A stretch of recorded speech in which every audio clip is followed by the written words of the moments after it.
Yo, what's good, people? Welcome back to another Deep Tempo podcast, your show dedicated to making cut a laugh, to bringing you the latest and greatest dubstep / 140 tunes.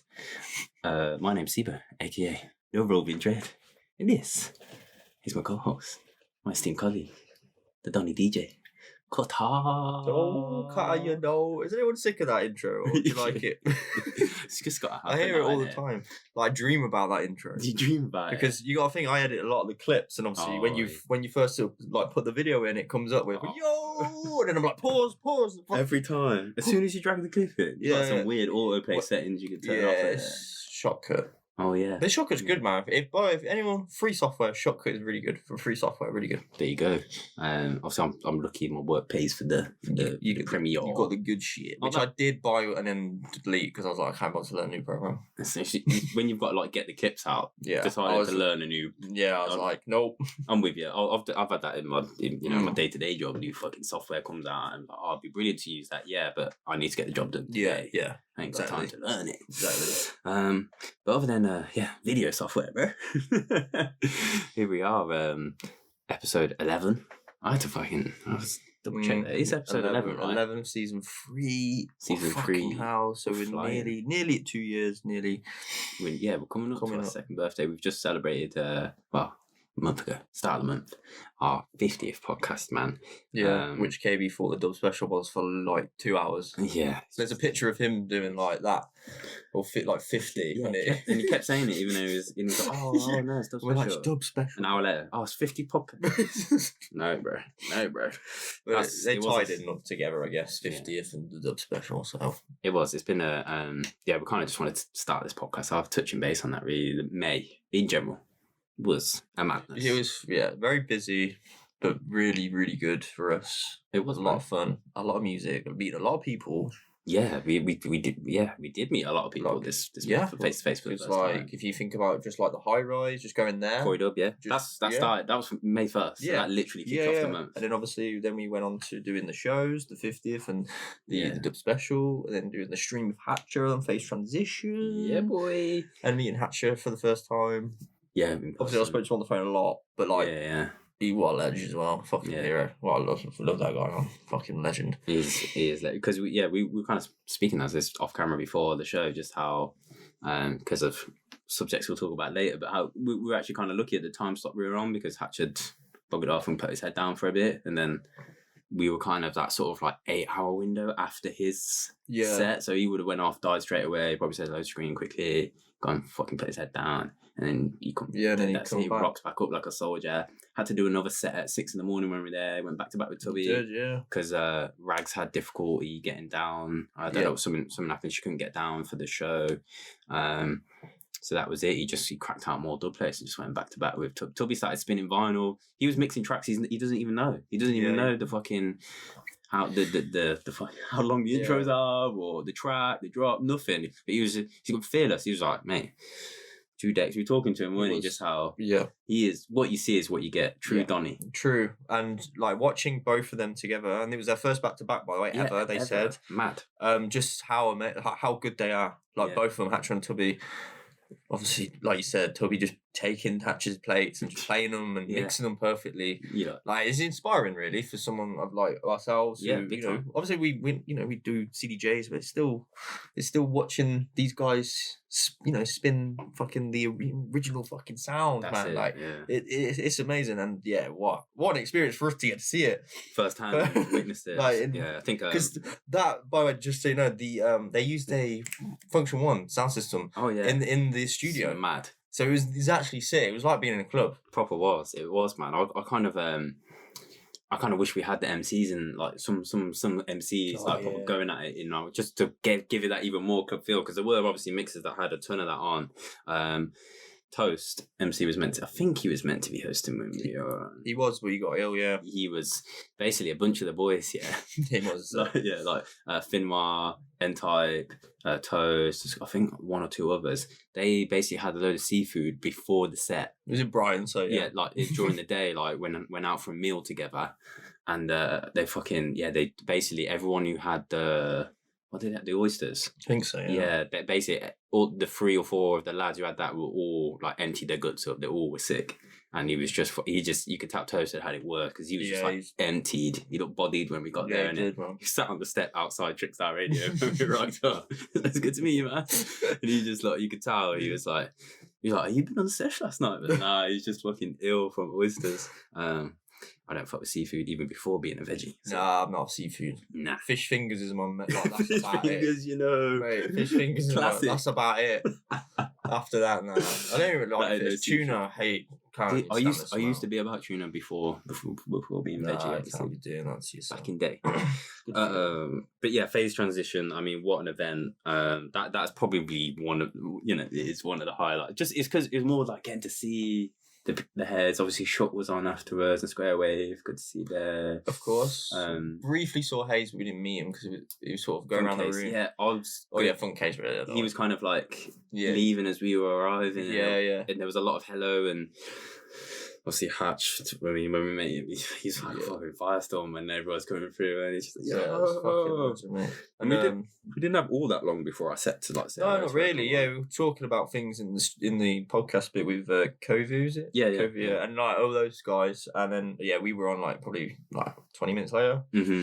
Had to sign the board thing, the poster for the competition winners and stuff. Yeah. Mate, fucking what a vibe for us. And this is the thing, we were just gonna like, I don't know, we didn't really know like the situation. Could you go to the studio early enough? So we got a hotel. We basically fell asleep. I fell asleep at 11. You fell asleep at 12, and then we woke up at 3 a.m. and then it was like actually doing a club, isn't it? It was a bit weird. And I was weird waking up and then going to play like hard dubstep and shit. It was pretty mad, but like I'm glad I did. The only thing I'm more pissed off was I fucking lost my bloody return ticket and I had to spend another £50, man. Yeah, shit. This guy, goes. I'm so good at it. Honoured me, about being. I can be a bit clumsy. Clumsiest motherfucker. He comes in the room, mate. There's fucking everything everywhere. Drop shit, kicking shit. But yeah, I'm normally so good with like keeping things. I'm like a good organizer myself, and like I just gone. The ticket. I don't know what happened to that, and I had to spend £50 on a new one, even though we had a receipt and a code. So they charged you that at the customer thing at the counter, and then he looks on his phone, and it would have been £30. Yeah, that just ripped me off. It's fucking. Yeah, that was. I mean, we still had a great time. Now, I think it's one of those like in the moment you're like vexed, but then a week later, or a day later, I couldn't give a shit. Like whatever, mate. It was good. Yeah. It was amazing. And a great cause. We raised, I think, everyone £12,500. £12,500. Which is sick. Big up everyone who, if you did catch our set and donated. I was just set in general. It was a bit of we mentioned like a bit, we didn't know until like pretty late that we were going to be going back to back with Finwire as well. Yeah. And obviously there's already 2 of us. So it's not a whole lot on a 50-minute set-ish. I think we played 8 tunes each. Yeah. Well, I played 8. I don't know about you. I think you played 8. because we both played 2 last Yeah, and then we just said Finwire, you could have ended. Yeah, however long. Probably could have gotten squeezed in a bit more, but I mean, Chef had to spend fucking, I don't know, 5-10 minutes just explaining the whole setup because there was some issues with the tech before we'd even got on. I think the stream had dropped for a bit as well. Hijack never even managed to play. No, he didn't. They were plugging stuff in and out. There was no link on, so only 2 of the decks were linked on the inside, like the ones that we. The 2000 that we were on 2000, and they were a bit battered. Yeah, they were a bit older, which is why they had the 3000s on the outside, which I noticed. I think they had set up by the time all the garage and house lot turned up on the Sunday. They had them 3000s set up and linked to it nice, like up here as well. Oh, were they? I was like, hey, what happened to us, man? Because we originally Finwire wanted us to go 1 for 1 each, and we weren't actually we didn't want to do that. No, because but it wouldn't have worked anyway. My mixing style, it wouldn't work. My mixing style is double dropping. I have to have 2, or else it's just not my DJ style at all. With some of the stuff. And you do quite a lot. Like recently, you've done a lot of blends and stuff. Yeah, I think it was just more thinking about for us as well in what we do and the kind of music the tunes that we wanted to get in and make sure they work. And bouncing off the vibe, we're not sure where the set's going to go doing 1 for 1, and it wouldn't have worked anyway because we only had 2 decks between the 3 of us and our USBs, and we're not we organise our music separately, which should probably surprise quite a lot of people, but that is better for our own minds and organisation in our own folders, like keeping our tunes organised separately. So we had our own USBs, so you can see us. Yeah, I'll come out the fucking shotguns clanging on the first couple tracks, tripping out with the extra EQ. Yeah, it had 2 MIDI EQs, didn't it? Yeah, and even though we had that discussion, I think I can't wait to watch the video. I'm pretty sure you'll watch me. I'm trying to touch the trim. Also, one of the send effect things were left on. On the, I don't know what channel it is on one of the tracks. It's not the thing's not up all the way, but it's I don't know if it's a little bit of an echo or a little bit of a something. I don't know what it was, but I was just the hat pattern was obviously when I'm there listening to the intro and you just got the hat sound, I was like, that don't sound right. Yeah, and I kind of realised a little bit late. No, but when you go to new equipment, especially like you got to learn it now. Yeah, right. Like it is hard. Like and that was like your first live sort of gig. Obviously, it wasn't live, but like it was live. On it, But it was kind of like because there was people watching. We had Hatcha there. We had like big DJs, you know. So it's a lot of pressure for your first time. And you handled it well, man. You got into that grimy bit with sick. What's that bit? You dropped some. The Moscow legend. Yeah, he messaged me actually. Oh no, he messaged the channels just saying thanks for dropping. I said I've been that release. If you that track, I can't remember the name of it now. I'm not gonna upset. But it's on the. I think it's the United release. It's from Moscow Legend. Like they drop sick, hard Russian 8-bar grime tracks. That release kind of slipped past us. I don't know how. I think it might have been again one of them landed awkwardly, just missed a show. If they'd got it a couple of days before we recorded, they might have sent it before the show went out, but not before we recorded. Yeah, because we recorded a few days in advance. Obviously, even at this we recorded Friday. Yeah, sometimes like they'll send it on like the Saturday, and we normally record on the Saturday, but it's already recorded. Got it in the evening or the Sunday, whatever. Yeah, but that was a bit that just I had that little section I kind of liked. I dropped it into an old school. I think like 2014, 15, like an old Predator tune, grime track was what I blended into. He's Predator. I think he produces for like Georgia Smith and those kind of like big stars these days. But I mean, he's a grime guy from Birmingham. That's why I kind of I think because with the whole old school vibe, the older heads. I was like, I gotta get that in, and it worked. It just, I mean, Finn, he's the one who took it in the grime direction. So, and that's why you'll see us switch orders because then I didn't have much for grime, and you had sort of prepared for that. Yeah, and then I knew I could come off the back of you anyway. Yeah, I do like dropping a bit of having a little grime section in mixes. If it's going that way, you know, if there's just fresh bits that we like, there's a whole bunch of boys that FX is probably one of the main ones that we tend to have on the show quite a bit.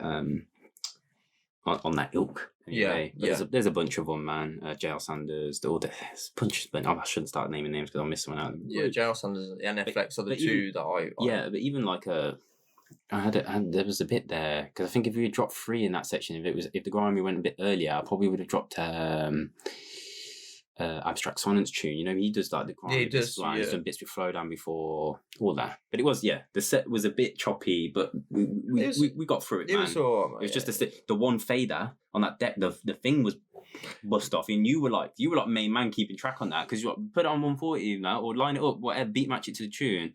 And I think the function one, whatever, because the knob weren't on it, you just got the little metal thing sticking up. It was just vibrating and knocking it off a couple bits. It moved, so I did see it like now, and I just sort of I'd look down and it'd be like 139, 138. You'd be like, what is it? Kept going up. That was what it was doing. It kept slowing, and you were like, fuck.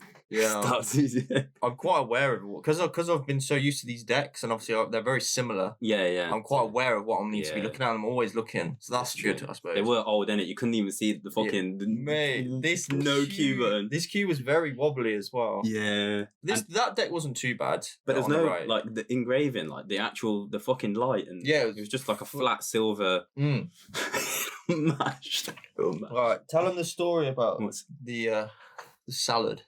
Oh fucking hell! Forgot about that. Yeah, just finish off. Just talking about the legend, the legend that Hatches. I mean, you can't. People would probably know, relate, and met him out any of the heads. Caught him on nights and that. But he's super welcoming, super fucking friendly dude. Him and N-Type actually when we rocked up, because N-Type had just not long been on. Yeah, I love N-Type. But yeah, because he was offering out his mum's chicken and rice. I think he had loads. He put loads of food on. He's like loads of people making the effort to come down. Red Bull had sorted them out, big fridges. He kept going, just take as many Red Bulls as you want. Yeah, take them home. He had fridges like just packed full of Red Bull. I tried to sip a bit because there was no water left, weren't there? And it got to a point where I was like, man, my mouth, I'm dying. It's early hours, trying to stay away. I haven't let an energy drink touch my lips since university, like long years ago. I hate them. I was having like little baby sips of it, but yeah, I was like, nah. But you offered the chicken and rice. I'm like, nah, I'm veggie in it. It's here he is, dreadlocks. He comes back. I don't know, like 45 minutes later with a box of salad. Just drops it on the box. He just sort of slides it to you. He didn't even say anything. He dropped on the table and slid it across. There you go, Dre. Have that. Fucking fresh salad. I was like, no. I was like, I can't even eat at that time. Like, you it's fucking, what time are we there? 4, half 4? I can't be eating at them times, man. We were about was that when we finished the set, wasn't it? It was after, yeah. So it would have been around like we were just 20 past 5, half 5. Chatting, so I was just cracking up that he just come out. Where the fuck have you got this? Like a fresh box, one of them big boxes. Yeah, it was like a big box. Like no one's touched it all day. He put loads of sauce over and just started going at it himself. Yeah. But yeah, no, big up everyone. Who else was there? We seen Spooky was there. Yeah. He was hanging around. So Seven, Eddie 7. Eddie came in because he was playing in the early hours. I wish we got to catch like the Get Darker boys. Shivers, Lost, Distance, Lost. That would have been sick. Obviously, big up Ruben, the phase transition guys. Yeah, everyone involved, man. Those soldiers getting through, like just pushing through that weekend. A name was just in my head. Opus was there, man. Opus, yeah. Opus was like on the that was well show. Weird. I was like, what? I was like, are you playing? He could have ended up just doing that 6 a.m. set, but I don't know if he had any stuff, and he'd had quite a few drinks on him, bless him. We had some good chats. But he was on a radio show with Shuck earlier in London in the day, and he was just, they were like, do you want to come down? And so they just came down, didn't they? Him and Square Square was Scar Duggy. Oh yeah. She was with them as well. I think she was I think she was the one hosting them on her radio show. Right. I believe. Was it Subtle? Oh no, it wasn't. Not Subtle. No. She plays on a bunch of stuff, doesn't she? She does have a Subtle. Maybe it was. Was it on Nudes? Freds? Like one of them. But yeah, that was phase transition. Probably just waffled for about 20 minutes. But too bad. We turned up here and we said this. We didn't even, because we recorded the show before we played. Yeah, we haven't really spoken about it. So we haven't really chatted about it, and it was sick, wicked. We'll see what comes of it. I need to contact the phase transition boys to get the poster artwork because I want to print one for ourselves. Yeah, I just want that as a bit of memory. I think we're going to change. I would have loved one of the signed ones, but they're all for competition winners. We should have got like Hatcha and Talent types to sign. Voice to sign stuff. We'll get them to sign our own ones when we're with them at other events. But yeah, man, phase transition. Sick. What a month of May. We need to just like round up. So yeah, Croyd Dub 50th podcast, Dub special.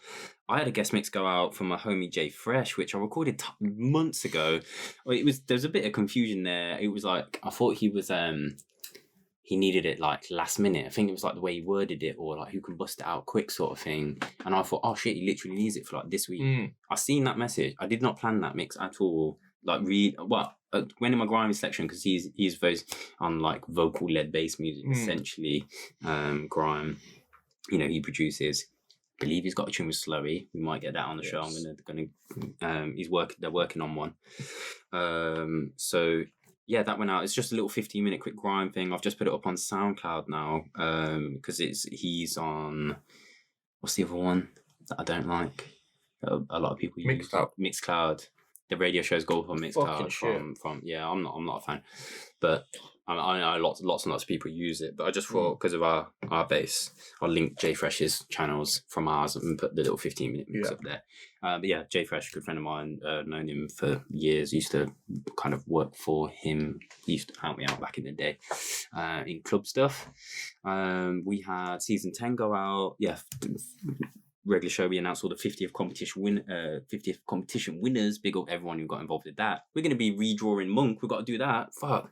We better fucking crack on. It's been an hour show. An hour chatting before we even play the tunes. I might just cut up the first bit. Yeah. Phase transition. Charlie Brick's guest mix went out on Swoo FM. Yeah. Big up Charlie for having us on. Charlie's sick, man. Yeah, she's a legend.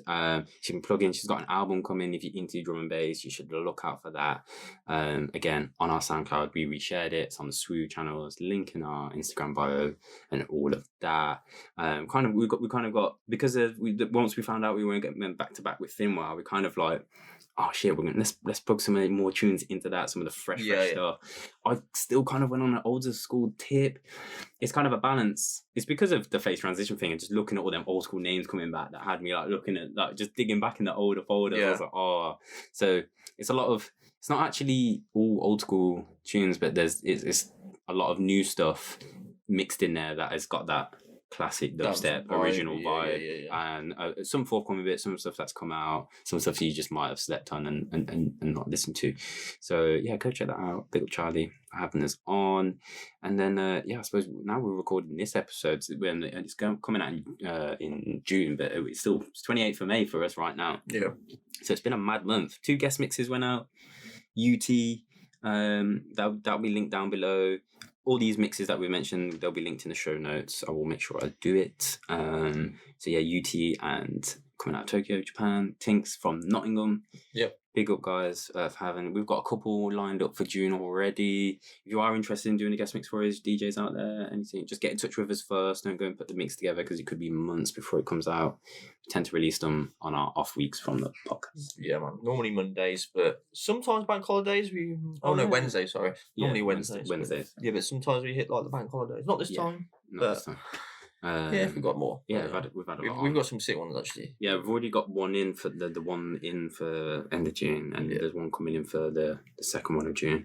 So yeah, just get in touch if you are interested, and we'll try and get you a date fixed so that you can make sure you can put the freshest tunes in for that mix. You don't record it and then someone else comes out, or you make a new tune if you're a producer and then don't get that in. So get in touch. Other news, I'm going to leave that one till last, actually. Spotify playlists. Yes, this has been requested by people many times over these 2 years, actually. Yeah, and it's just one of those things that I did start to do. Yeah. Not quite in this vein, actually, but as it's happened, but just didn't have the time for, man. And no, we don't, mate. Talent. A legend, a homie now, an online homie who we can't wait to meet one day. Who is it? Lil Squidney. Yeah, Lil Squidney Sydney. At Lil Squidney. I mean, that's what handle is. Lil Squidney. Do you know what? I'll try and remember. Try my best. If you're on YouTube, I'll put it all right now. Yeah, man. She's come through. She's sorted out, and this is the fucking jokiest thing. When she said that she's done it, I was like, "How have you done that?" When we didn't even tracklist the first season. Yeah, that means you've gone. I don't think we did all of season 2 either. No, you've gone through everything. You're a legend. Thank you for doing it. It's actually so helpful. And yeah, so that's live, and you can basically go on Spotify and search Deep Tempo. I think she's just called them Deep Tempo Season 1, Season 2, and Season 3. So so they're 3 separate playlists, and then literally is full of the tracks that are featured that are available on Spotify. So obviously dub specials, they're not out, so you're not going to get them. There's other platforms and tunes and labels and independent artists who just don't. They probably should, but they don't put them on Spotify. So vinyl only releases, you're not going to get them on Spotify. So she's done fucking mad work. Yeah, that is. I can't even imagine how. We kind of joked about her being the dubstep, the deep tempo historian. Yeah, because she has supported us from very early on. She's always been on our radar, and there are a few of you out there, but just at this minute in time, we're shouting out Sydney. I kind of said she is essentially now the fourth team member after Helen, our agent, our booking agent at Enki. DJ bookings, links down below if you want to get in touch. Could plug that, man. That's it. D-Town is growing, man. She is basically our first team member, and not only that, like across the pond as well. She's over in Canada. Man. British Columbia. Yeah, the BC fam. There's lots of you who tune into the show. We do recognise you, the BC fam. We see you you pop up all the time. I believe one of the BC fam is the the Dillingham guy. He won the test presses for Deep Heads as well from our 50th show. It's good to see one of them went out there. And talking of the competition, we need to redraw Mungk. Yes. Right now. I don't know how this is going to work, bro, because the software's already redrawn them. It's already redrawn them? It's already drawn them once, is what I mean. Okay. So I don't know if we're just going to have to do a little... I might have to scroll and you're going to have to tell me to stop. Okay, we'll do that. Yeah. That's honestly the only... Just the fairest way I can think of doing it. So if we go on entries, again, there was 3,432 entries into the thing. Oh, but it's paged as well. Oh, let me pick a page. Pick a page and then... Pick a number on that page between like... So pick a page between 1 and... Oh, wait, I'll just click. Tell you what, I'll just pick a page. 110. Oh, yeah. So pick a page. Okay. Bear in mind, I am going to have to click an eye. Oh, no. I can use the URL to click to the page. There you go. Okay. 109. What? Just goes 100, 110, 109. Yeah, but they never get a chance. They're always at the end. So these are the people who essentially... I think if it came in order, and I'll now pick a number... But remember, it's not every... I feel like you should pick a new... Well, no, actually, you sort of... No, you... Should I just pick... No, you go for who you want. Okay, we'll go for... I'll just pick a number. Yeah. You can't... They're not numbered on here, so you just have to pick one. I don't know how many it's out of. We'll go with 5, just because it's like... Yeah, there's only like 20 per page. So 1, 2, 3, 4, 5. So, Alex Dorrington from... Clevedon, United Kingdom, is that one? Clevedon, England, yeah, United Kingdom. I'm going to screen grab that now because there's no way of me saving you in the thing. You will be getting an email, bro. Big up Alex Dorrington. You are getting the Temple of Mungk sampler. So essentially, I think I explained this on the stories, but in case you didn't see it, the last winner from the 50 show did not reply to our email or any sort of response to any social output or anything. So snooze, you lose. And it's good to see a winner come from England. We said this. How? I announced all those winners and no one from England. I was like, how? Because they were 33% of the entries. Yeah. We know that's roughly our audience. It's like 30-something US. There's a good like 15%, 10-15% Canada is of our audience. And the rest is all spotted around like Europe and actually, and some other random. We had some really random countries entry. Yeah, we did. Like the one person from Finland won one of the competitions. I think that was the Dark and Dangerous one.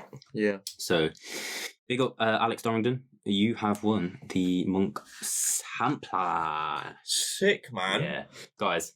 I'm sorry we've waffled so long. One more thing before we get into the tunes, and this will be quick and simple, bro. The merch. Yeah, we got new merch. I'm not wearing it, but I'm not wearing it either. I'm repping Infernal Sounds new merch for Guestmixes LP. Again, yeah.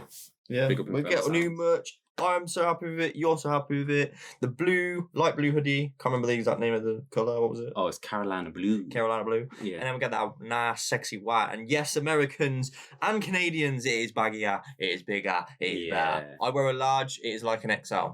It's only on the sleeve though. It's not round the neck. No, like lengthwise. Is it? Yeah, boy. Oh, mate, it's long.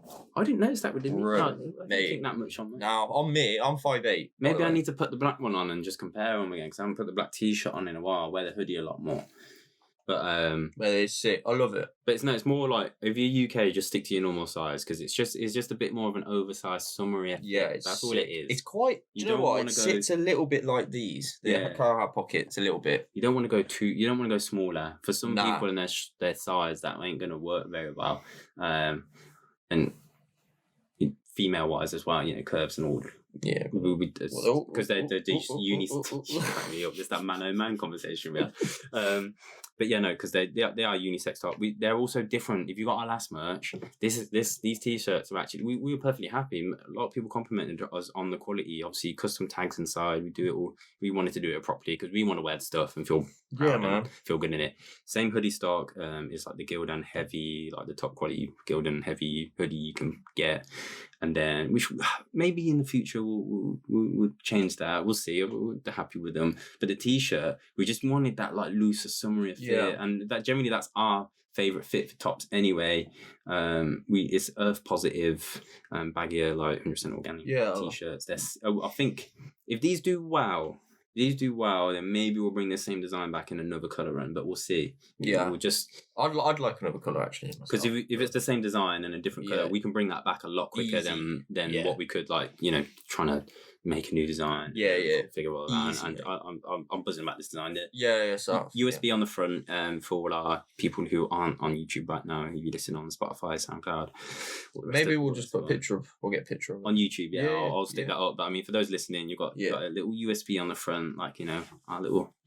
What we stick all the tunes on. It's basically like that design. It is like that exact one. I'm not sure the camera could pick that up because of the graphic on the bottom. Don't you worry, bro. I've got about 15 of them. But yeah, it just has deep tempo.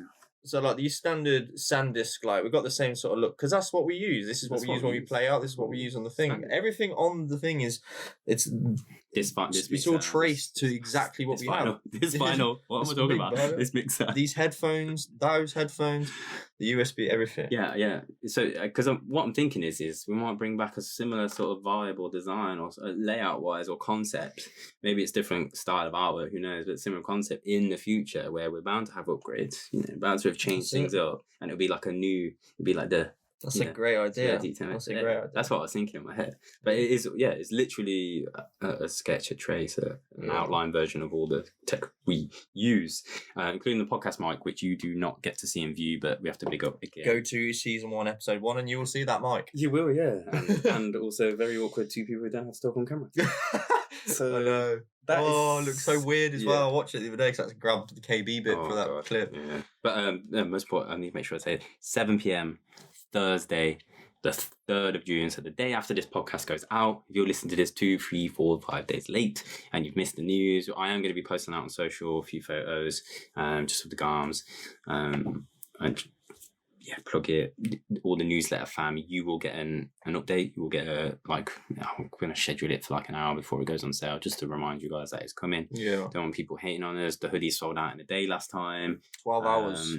12 hours, not even a day. Yeah. So t-shirts, we'll see what happens. Obviously, we've grown a bit since then, but because a lot of you have already messaged us asking when they're available, just thank you in advance for supporting it, because obviously it's happening tomorrow as this goes out, but thank you for supporting it because it just helps keep the lights on. Yeah, it's more it's like just lovely to have merch like that, to be able to put out something that we're proud of. Like, we're proud of the old one. Like, even the we love the old one, and people love the old one, but this one something about it. There is a little something about it in it, and we do have black versions of the hoodie. Sorry, we do though. Oh, what, for ourselves? Yeah, for You're putting that out there. Yeah. No, we got only baby blue is going to be the baby blue. Why do we keep saying this? Because you said it. Yeah. Carolina blue is going to be available at the moment for you. But like we said, maybe in the future. Maybe. If it sells well, we might bring it in a different colour. Maybe not the hoodie. T-shirt. T-shirt. T-shirt's fresh, I want a pink hoodie, man. Let's buy me a pink hoodie, baby. That's for you, baby. Joker. Probably gonna have to trim that intro up quite a bit and all that facts, because we've done enough waffle there, bro. If you're here for it, I think it was fun though, man. Yeah, it's probably a 3.5 hour show at this rate. Well, we're getting better at the music part, so maybe not, because we've got this new little way we do it now. Yeah. So are we on? Are we ready? I think. Let me just check. I haven't fucking left anything out, man. No, I think we're good. We mentioned everything. Like I said, anything I've mentioned, guys, link is down below in the description. I've got them in the notes here. I'm going to nail it this time because we've just got a bit more time, less stressful, getting everything done. And yeah, boy, have we got some fucking big tunes, as usual, always for the heads, We've got big tunes and Stay tuned because there might be another competition. There is another competition. Like early on in the show, so just keep watching. That's what we got. Another competition. Yeah. We've also got a compilation we're going to be touching on. We've got some forthcoming album material we're going to be touching on, Ramadani, and all the usual fire. But first off, Kurt, let's kick it off with our boy. Which boy? Man like Khanum. Man like Khanum, you know. I'm buzzing to see the amount of love that this particular EP has received from the boy. On the socials, fellow heads have been showing this a lot of love. And in mixes, online, I've seen some of people. Premieres is doing well as well. One of them's just gone up on Duckblock. Another one, I can't remember the name of the platform, has gone out. We put Bun Politician in our... You put it in your section of the Swoo mix. And yeah, man, Khanum coming on Infernal Sounds.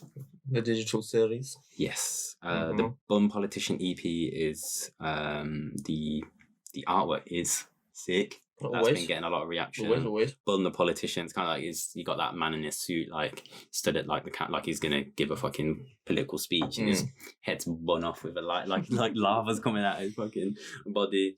But yeah, we're gonna play. You got 3 tracks on there: Blizzard, Bun Politician, and Spiral.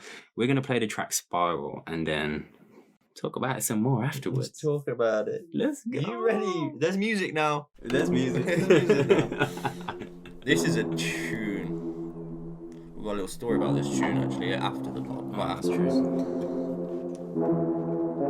Many of the tunes today. Fuck.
Man like Khanum right there. Yeah. Oh my god. I do love Spiral. Yeah, as you kind of alluded to there, man, it's one we've got a story about because we've been aware of this tune for a long time, man. Like, I don't even... We are. I said my record box won't even do it justice because of having reorganised stuff in recent, probably have to say months, not weeks now.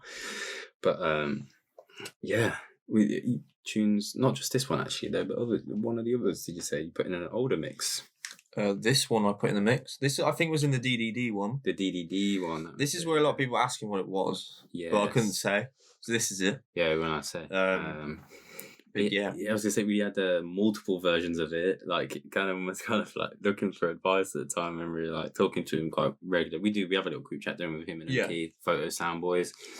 If you don't know already, go check out their output. But yeah, Spiral, like I think he was losing his shit over the snare, and he sent us like, I mean, the last one we've got in the bag, I thought it was like higher than this, to be honest, but it's version 11. Yeah, I think I might have put version 10 in the mix. Yeah, probably was, and then probably got an update. Version 11. Yeah. I thought it was, maybe it's one of the original. I swear we had like a 14. I think the intro is different on this one. A little bit. I think he's added more sounds in it, but it's sick. Yeah, no, it's quality, really clean, man. Mastered by Hebe. These tracks. Ben Jack on the artwork as well. Release date is on the 4th of June. This show's going out 2nd, so that's Friday. There's going to be a bunch of. I was like looking up like when. No, I thought there was something on the wall that told you. I've been looking at the calendar like so much today. I was like trying to think like what, because there's stuff to do, work related, deep tempo related, live events, stuff that's going on. I was like, when's the show going on again? 2nd. So yeah, Friday. I think there's going to be a bunch of those. There's going to be a bunch of releases. Ones that we're not even featured. Maybe we've not been sent yet, or not been able to fit in the show. That'll be coming on the 4th. So as usual, Friday releases, and there'll be a whole bunch of them. But Infernal Digi series, Khanum smashing it with this one. Like I said, Blizzard. On Dubplug. On Dubplug, that one is. But Bum Politician in the Swoo mix on Charlie Bricks, which we're probably going to mention a couple times during the show, because I think there's probably some others. And yeah, also Infernal Sounds sort of alluded to what we mentioned before, and would have loved to see on a vinyl about some of the Digi series coming together at the end of the year, for like a VA, I suppose, press. Probably 4 tracks, probably one from, because this is the 4th Digi, isn't it? Yep. We mentioned the Kodama ones that we that one, stunner. See Carnage and Chief Kyle, my man. Yeah, on the so I think one track from them each will probably end up on a vinyl pressing, which will be that'll sound like that is ridiculous. Like when you actually think about those tunes, like there is some favourites of there that I would pick, but that is hard to choose each one from each. There's some in particular. I think Kodama's be easy for only because of how much that track felt for us. That was amazing. Stunner. I listened to it the other day still. Like, I've got it on a memory stick, just in a nice section, so I always remember that tune. A chill one. So I think he kind of alluded to that towards the end of the year. So have a look out for that. I mean, I'll certainly be copying it if it does come to fruition, man. Infernal Sounds, Khanum, as always. Names are down below, linked. Follow their channels, go support. Look up Photo Sounds as well. Khanum's label that he runs alongside Unki. We're going to be doing more bits with them boys in the future. More news on that later. Pick up. Go get that one. 4th of. I think you can pre-order now actually as well. I think the pre-order link's up on the on the Infernal Bandcamp. Next up, we've got another fucking boy. That's way down, Quite. If people keep releasing our fucking favourite tunes from this geezer, or even Khanum as well, we've had these tunes for what? These have been in the bag, yeah? We've had these nice tunes in the bag. Take away from the dub folder, put them in the fucking bin. Teffa.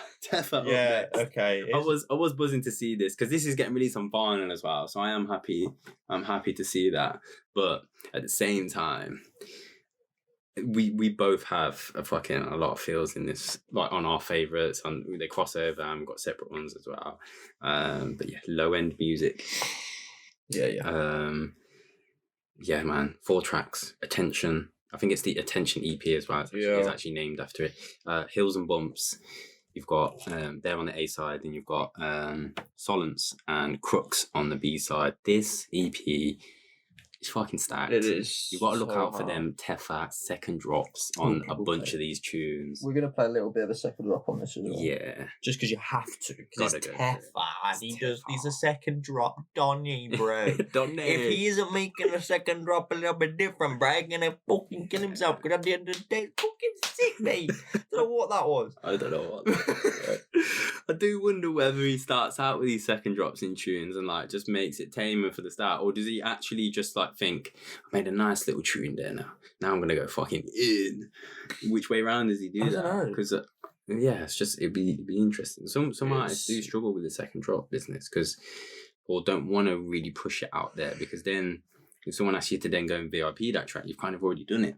I think we've had this discussion before, but low end music. Teffa, we're going for Attention. We're gonna play Attention. Yeah, it is. You are loving this tune, and man, wobbly, man. We'll talk about the tunes in detail after, but yeah, man, Teffa, Attention. Okay, let's go. Teffa. I thought it was in a tune then. Teffa. I was like, what? I can't remember this bit. We need you should make us a dub, innit? Exclusive Teffa. You can say that all the way through the track. I'm cool.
I just love that wobble there. It's so fucked. Naughty.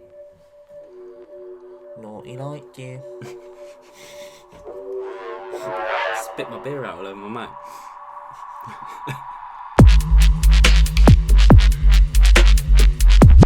I was gonna wait. I might have done a reach over there, you know, bro. Teffa. Fucking nutty, lad. Jeez.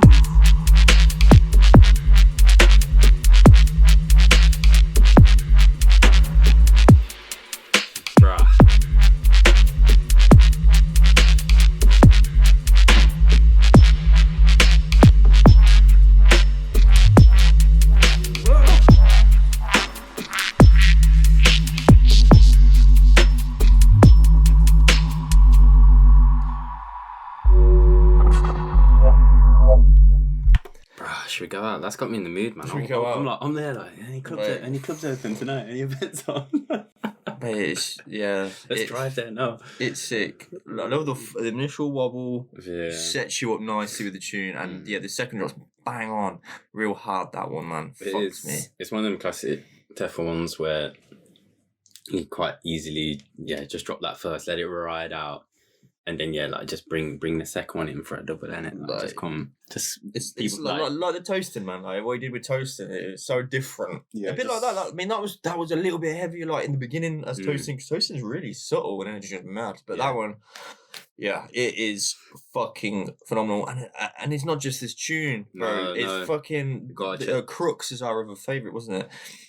That's our other like big mutual favourite. The other one's Solence as well, the B1, which you put in a mix. It was when we did the Casper live stream for Ghost Town along with who was on that, like Casper and N-Type was on that. N-Type and Hatcha on it in the end, when it that Crazy was right. D folks. I played Teffa played the second drop of songs on that one. I think Hills and Bumps. I'm not gonna lie. I think we had it twice off Teffa. And I think the first time we had that one, it was one of the he just named A1 we got tracks off him that is like A1 to A30 odd, and then we got it a second time, and then it was called. It had a track name. Right. Yeah. Maybe. Hills and Bumps because he's out in the packs. That's right. Yeah, that's true. Yeah, Crooks is Bad Boy as well. That's the B2 track. That could easily be an A track on any release. I put Crooks in. I can't remember which mix. I think it was Code Deep. And then I put Attention in one we just played in another mix. I can't remember exactly now, but. But there you go. That's what I mean. Like the last 3 tunes we've had, I've put in mixes because they're that fucking good, bro. Yeah. Well, that's we don't care. We kind of vaguely had this conversation with I was gonna say it to Tinks because we were kind of laughing. He said about I think in his email I was like sorry about the 90 tunes in his mix or something because there's like 4 or 5 in there, and I was just like, bro, if they bang, they bang. Again, he's just worked out that way. Yeah, and then he's putting the mix together. And I was like, you look at the old school heads, how selective they were with what they were playing. And you look at their mixes, even some of them today, they mainly draw from certain artists. You actually, when you think about their mixes, some of them, that's drawing from very select artists. I mean, Young's is the first one that comes to mind, but we're going to touch on that later because of what we're featuring. So we'll leave that at that. But Teffa, low end music, date.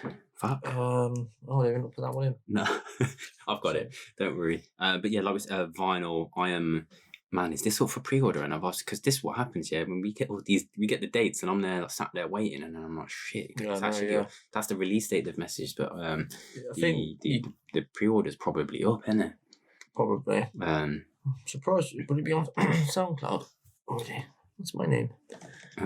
What do you mean? The previews? Maybe. Here we go, lower music challenge, but 28th of June, coming towards the end. So, but I believe I'll be surprised because this is a vinyl release if it doesn't go up for. That'll be for very. I would say now, like a month to go. Yeah. So it's exactly a month to go. I'm gonna search that one playing. Mate, that's that's one of Teffa's strongest EPs I think this year. Like as a whole EP, probably like one of the. It's sick, mate. He's got tunes on tunes anyway. We still got plenty of those, but I mean, seriously, guys. I mean, how many more are you gonna release about faves, man? Mate, yeah. Jeez, he joked with us recently about sort of I think he's had a little stretch of problems of starting new projects and not finishing off. I think multiple artists have been making a joke about that recently. I think because of not being maybe felt like I had a lot more time. And some artists might need to get back in the habit of finishing off tunes when they start playing out a bit more regularly because you ain't gonna have as much time as what we've had to sit at home. Yeah, true. That. And as we know, bunch of album projects coming because of big artists having time and not playing out as much. Yeah. And for this time, it's logical. But Teffa, 28th of June, low end music. I'm getting it. Talking of Teffa and vinyls, I actually got something recently that I was just going to surprise and drop it you on a mix, but I just got to talk about it because we're recording on the show. Go on in. Let's do it. I bagged myself a Albion 13 test press. Which one's 13? Toasty. No way. Is it actually? I got a test press from the store, from Albion's. How'd you do that? Because he put them up the other day, and I was like, do you know what? I've seen him say, I'll put up a few things on Bandcamp, and I just was like, do you know what? I just thought, Teffa, toasted. I went and copped it. I thought, shit, I'm gonna get toast on vinyl, man. Yeah, I just thought I might drop it randomly in the mix, but I know with you and surprise. I'll be like, what? How'd you get that? Yeah. You'll be like, what's that white label you got there? It's just little. I just pulled it out. I thought, do you know what? Big tune, man. I ain't even played it yet. Because my house, you know what, it's been with the merch, with the competition stuff. My house has been like a depot. Like fucking, my postman just lets himself in the house because he knows I'm working at home. He just rather than knocking and waiting for me to come downstairs, he just pops it in the door and shouts me. Yeah, what a legend. But he knows if the door's locked, then no one's in. But he knows I'm working at home 24/7. So. Man, that's sick, man. Your test press as well. It's cool. Like your white label, you know. I just thought to myself, do you know what? I need to hit up Tom about getting other album bits as well because he's got a whole bunch of ads. But I just thought I seen him post that and I went, do you know what? I didn't even comment or like. How many was there available? Of that, I think there was only the one of that. When I purchased it anyway, it might have been more, but when I seen it and went on the Bandcamp and purchased it, there was only that one, so I just bought it, and that's why I didn't mess about looking for what other ones were available because I seen there was one, and I was just like, "That's sick, mate." Bandcamp, basket, PayPal, done, get it sent. Bang on, mate. So yeah, bang on. Big up Teffa, big up Lemon Music on this one. 28 for me. Next up. We've got a fucking bad man, bro. Oh, mate, when I first listened to these 3 tracks, I was like, this guy's not normal. He is. He's not normal. He's not. He's so talented. Like, musically, just got something about him, and But I commented on his on his like release post about this like yesterday.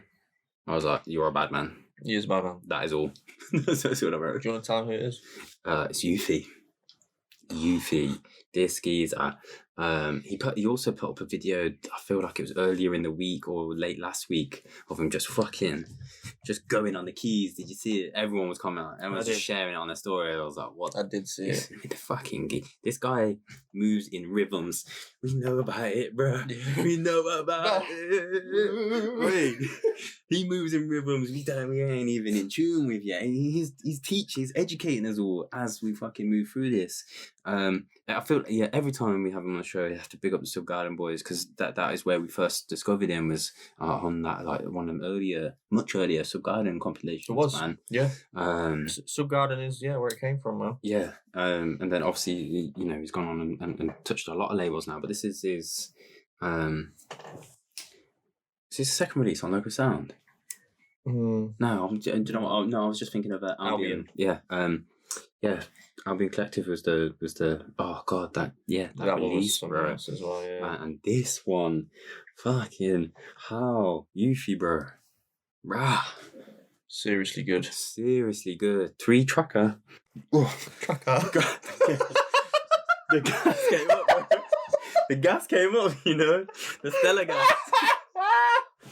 Bro, the Stella did me dirty there. I did a U. My boys don't do that.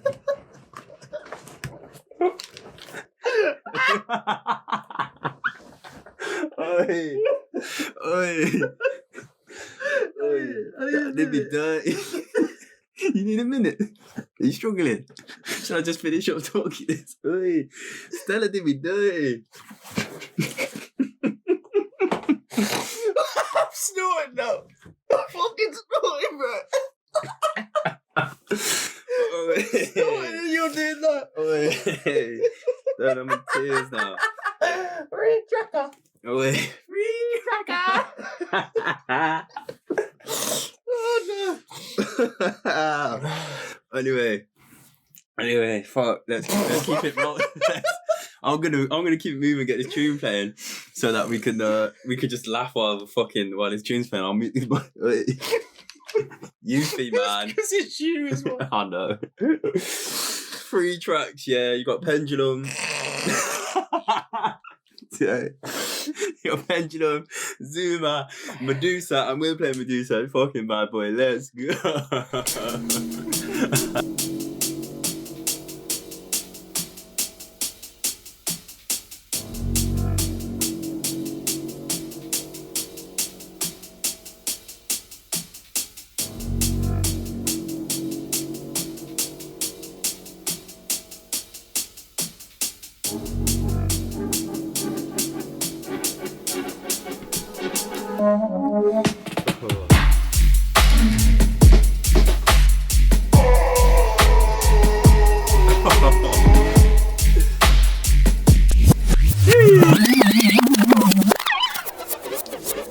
Let's go again. We're wetting our pants. So. 3-tracker.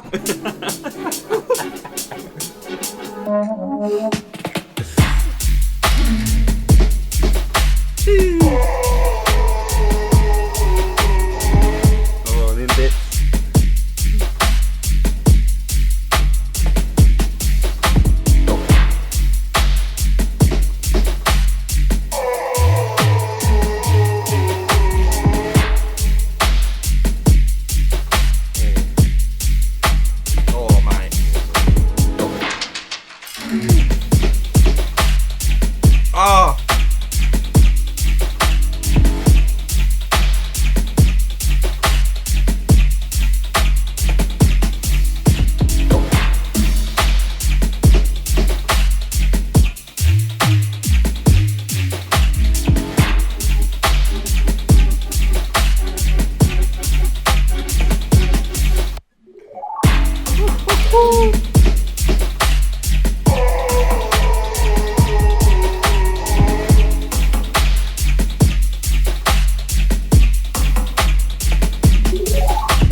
bad, man. Just the production, the sounds, he's fucking the clarity of the snare, and oh my god, Yoofee. He's a rude boy. He's up there. He's up there, man. He more people are gonna be fucking catching on to this guy.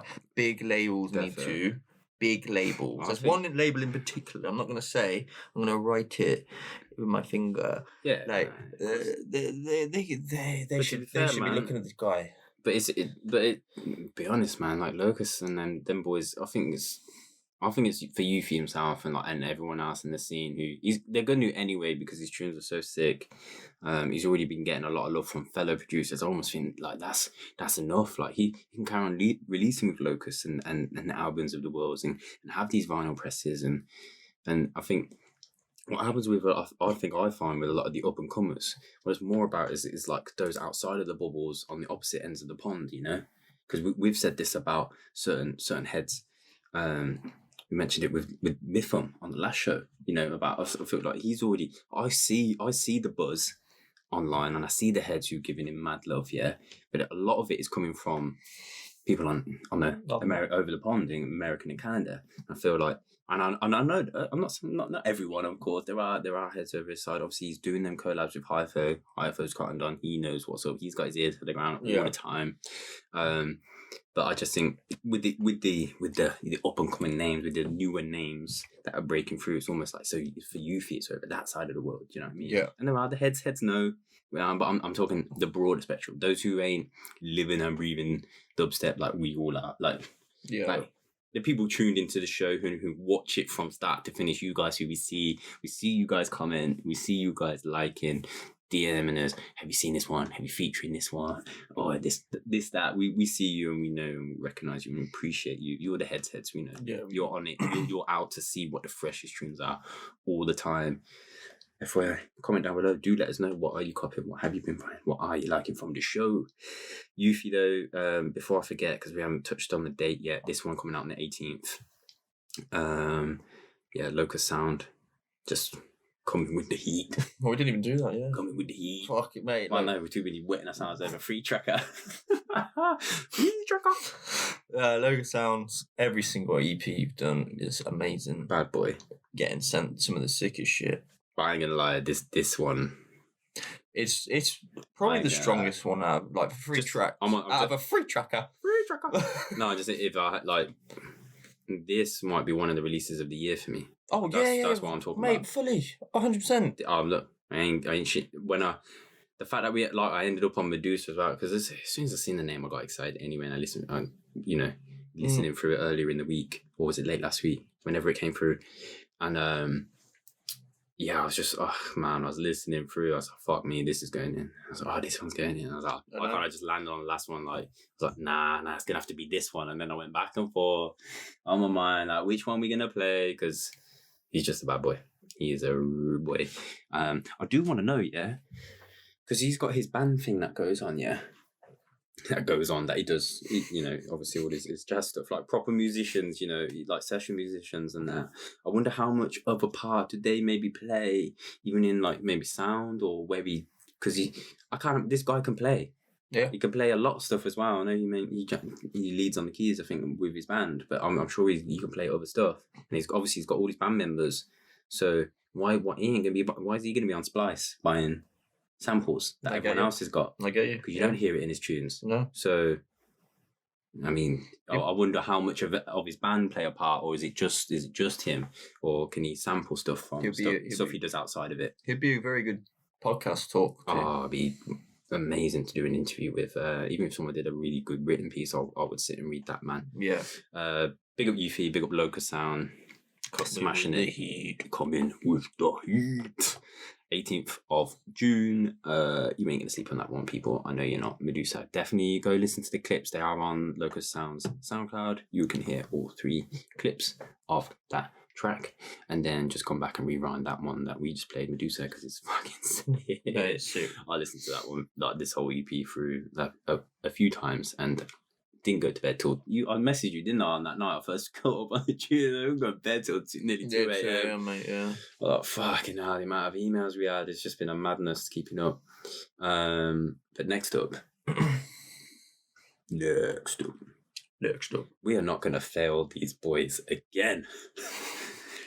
And by we, I mean me, because it was me that fucked up in the edit and the post bit.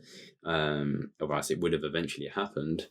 But we've got a competition to announce, and we've got a big tune. Those in YouTube can already see the fucking track list. Everyone can see the fucking track list. Anyway, we're talking about Kaiju. Back on Medi. Back on Medi. Back sooner rather than later on Medi. I think we kind of hinted at it last time we spoke about it, but didn't end up in the show. They're going to be releasing a little bit more regularly. Good to know. Yeah, good to know. Obviously, Jamie's touched on it on a bunch on the Kaiju, Kotra Kaiju live streams. Just about like releasing. They had the big hard drive issue. I can't remember what happened there with I think it was hard drive with tunes and lost projects and things going on in personal lives, all of that madness. But these guys, everyone, no one is disappointed with a fucking Kaiju release. Come on, no one. We've got a competition to run alongside this, a brand new one. Did not expect it. To big up Steph, managing things over there, as well as Nez. We see you too if you're listening. Big up to you both. We'll talk about the competition afterwards, I think. We'll do. We'll get into the tune. Three tracks. It is. It's obviously the Troll EP. That's the tune. I dropped Troll in our Enki mix. Yeah, everyone rates that one. And they knew what it was, but we're not allowed to ID it. That's just that's how shit works. Yeah. You know, we're not allowed to ID it. So even if you know, and we seen you commented in the YouTube comments, well, this is this and this is that, and you know what that is. Yeah. And it's like, that's fine if you want to do it. I think there may have been one wrong one. No, not wrong, but someone was guessing, just like, it sounds like it may be. So, and it wasn't a bad guess. I think it was one of them. Yeah. But we'll probably need to go back and update Enki track list, whether we do that or not. Probably people know what they are, so it's all good. But yeah, Kaiju, obviously we did plan to feature the last EP was with Will's Fault. We actually featured Bloodstains because that was the one. I mean, when that dropped, when I seen that was on the release, I was just buzzing about it. Still my favorite from that, my personal favorite from that, even though. Yeah, what's the other one as well? Will's Fault is obviously big. They're all the Kaiju tunes. They're just like when you hear them out, when you feel them. I still get goosebumps thinking about Corsica and their set. Mainly because of the circle we were around while we were listening to that set as well, and everyone's reaction. Everyone just because it was like brand new dubs, wasn't it? Like that pretty much whole set. A lot of brand new dubs, pretty much, I think it was. And it was a cool, sick. They threw one or two in there that we were familiar with, but essentially, a lot of brand new material. And that's the time to do it, isn't it? And they'll be buzzing because they could never have known that they weren't going to play out again for a year. They did play recently in Bristol on one of the sit down events. Yeah, they did. Because Dutchy was on the same lineup and Unit, I want to say, possibly. Something like that. But yeah, Kaiju, the Troll EP. You've also got you got The Terrible. Counter It. I believe The Terrible is the one on Medi's SoundCloud. You can go listen to it. I will double check. Is that or Counter It? One of the two is Counter It. Sorry, is on Medi's SoundCloud. You can go listen to it. But let's get into the tune and we'll chat about it more afterwards. We're playing Kaiju Troll. Let's go. It's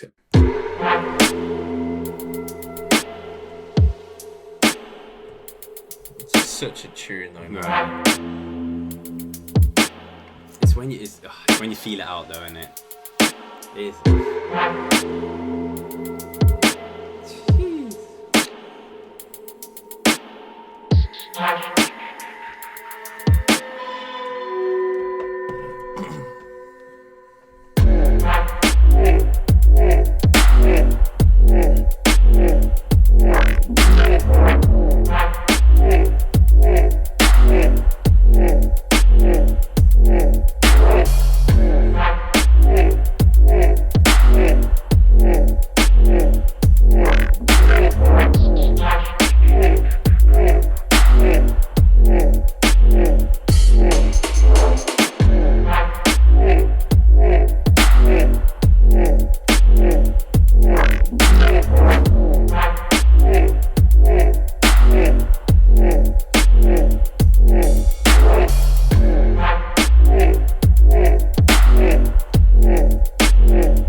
Kaiju, man, they just take you. They fucking take you places when you hear their tunes out. That's the only way I can describe it, man. They're one of the, to be honest, they're one of the I suppose the producers, the acts out that I don't.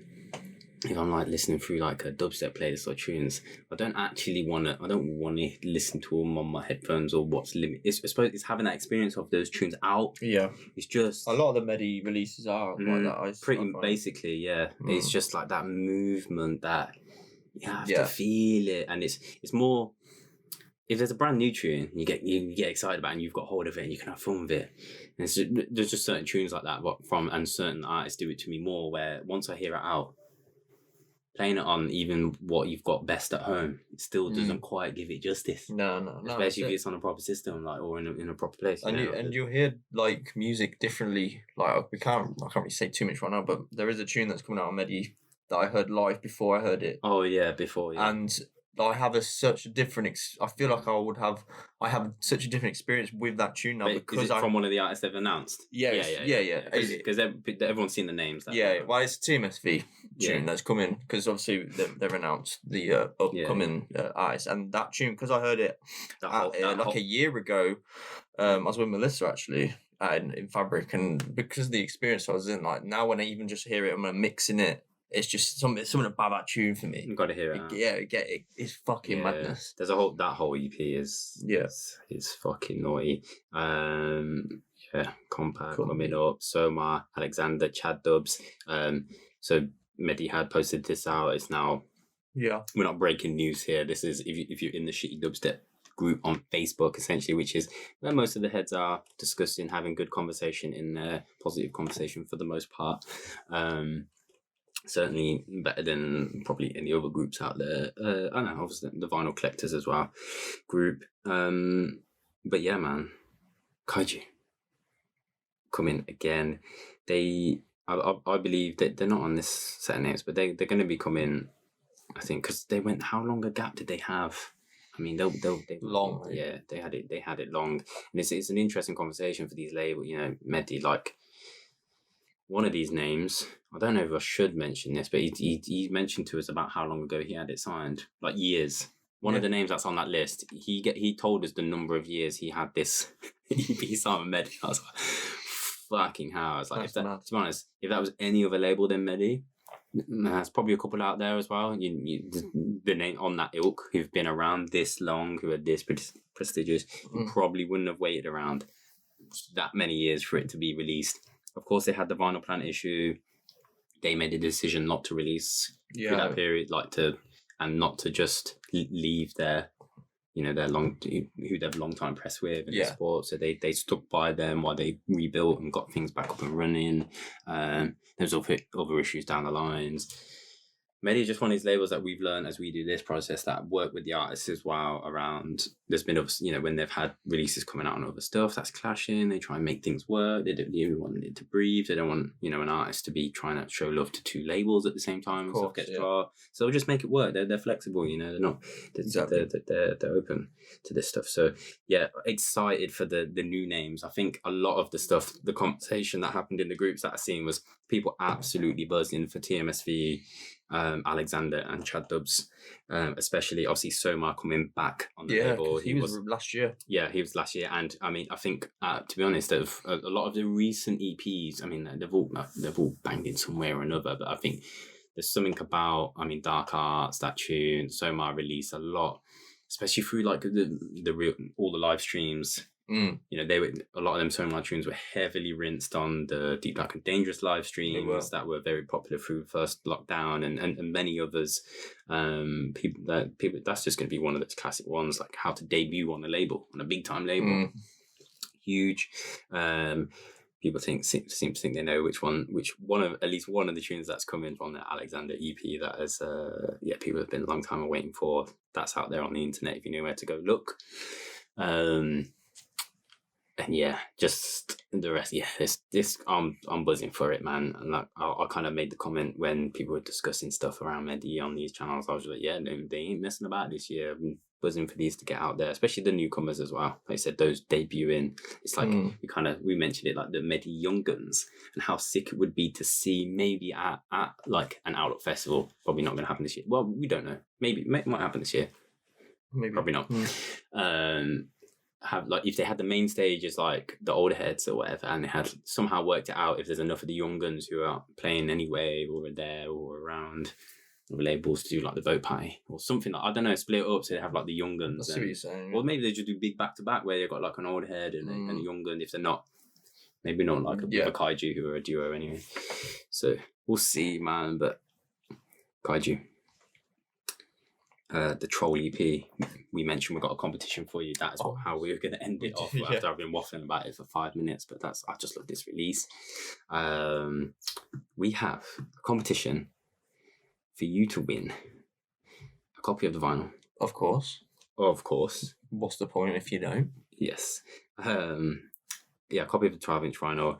A copy of, they are going to be releasing Troll posters. Yep. Alongside this. Or I believe, or you're getting it with a release? I'm not sure. Probably not. So. Probably just separate. Because they've got a bit of a store, haven't they? They've been doing cool things though. True. Like you haven't the Goth Trad release is black and white artwork. Mainly white. It's all black outlines, the sound system, vinyl stuff. You got a pack of colouring crayons with crayons, not crayons, pencil.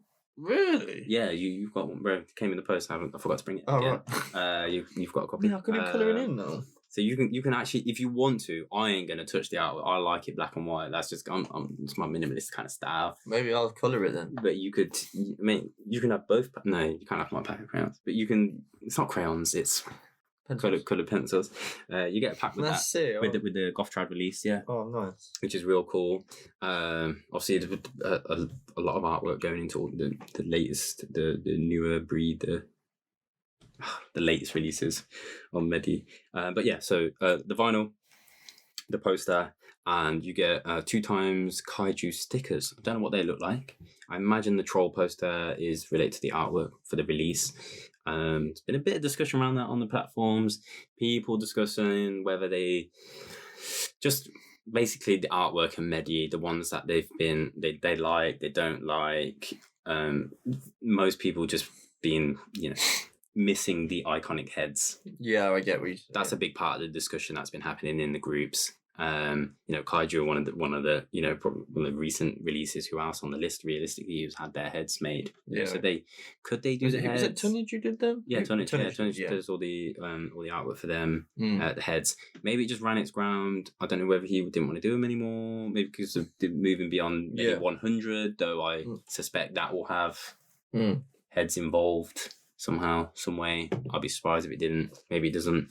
But they are embarking on this new era where the artists lead I believe anyway, they lead the artwork direction that they want for their release and the kind of the vibes that they want to go for. I'm sure Medi still fund it and still back it. But yeah, they can go down whatever artwork they like, which kind of, in a way, I think we're not all going to love every single one of them because there's, subjective, selective taste there. Yeah. But it's going to throw up some surprises. It's going to be fresh every time. It's not in terms of you don't know what's going to come and who's going to nail it, who you're going to love. I've said, in sort of part of that discussion, a couple of my favorites. The Quasar one for me nailed it. The artwork. Yeah. The Two Rangers one is really cool. And also Booker's one obviously did a good job because the whole red flame, the whole idea of the devil. And the Komodo one as well, which actually, just talking about that, it's the backside for me, which is weird because it's just like the typographic treatment and the graphic, because it's obviously come from a graphic design background. It's just that the typographic treatment and the graphic elements on it. Yeah. I personally love is the back. If I was to frame, I would put the backside on. I just don't know why. Yeah. Just love that. I need to look. I mean, the front's sick as well, but the backside. I think it doesn't have the same sort of photographic elements that have been. They're being live traced, vectorized, whatever the right term is for that. But yes, you can get the Troll artwork. I believe it's going to be part of the poster, the vinyl, the stickers. Link is down below. Very similar to how we ran the 50th competition. It's a Gleam link where you can follow Kaiju, go support them. I mentioned the Kaiju thing earlier on the YouTube channel. make sure. I think some of these you just like visit links because of how the social platforms work. Go if you don't follow Kaiju for some reason. Do that. If you don't follow Medi for some reason, I can't believe I'm saying that on a dubstep podcast. Yeah. Okay? But if you for some, I mean, maybe you don't on SoundCloud. Maybe you're not big on SoundCloud. I know some people created SoundCloud. Definitely created SoundCloud accounts just so that they could get another entry into our 50-year competition. Not everyone lives there, you know. No, of course, they just deal with Spotify or whatever. Or maybe they just feel because I'm not an artist, I don't need to make an account. They just listen to stuff on there. Yeah. So and put up with the ads. yeah. But it's worth having the account with the likes and like saving your playlist history. Yeah, of course. Or whatever you've listened to, so you can find things. So and you create your own playlist. So definitely go and do that. Follow Kaiju, follow Deep Medi, follow us. You can enter our email newsletter as well. The competition will end on the 11th of I was going to say February, but I meant Friday the 11th of June. And that's because I think we'll most likely record the Saturday, so we'll announce it in our next show, the winner.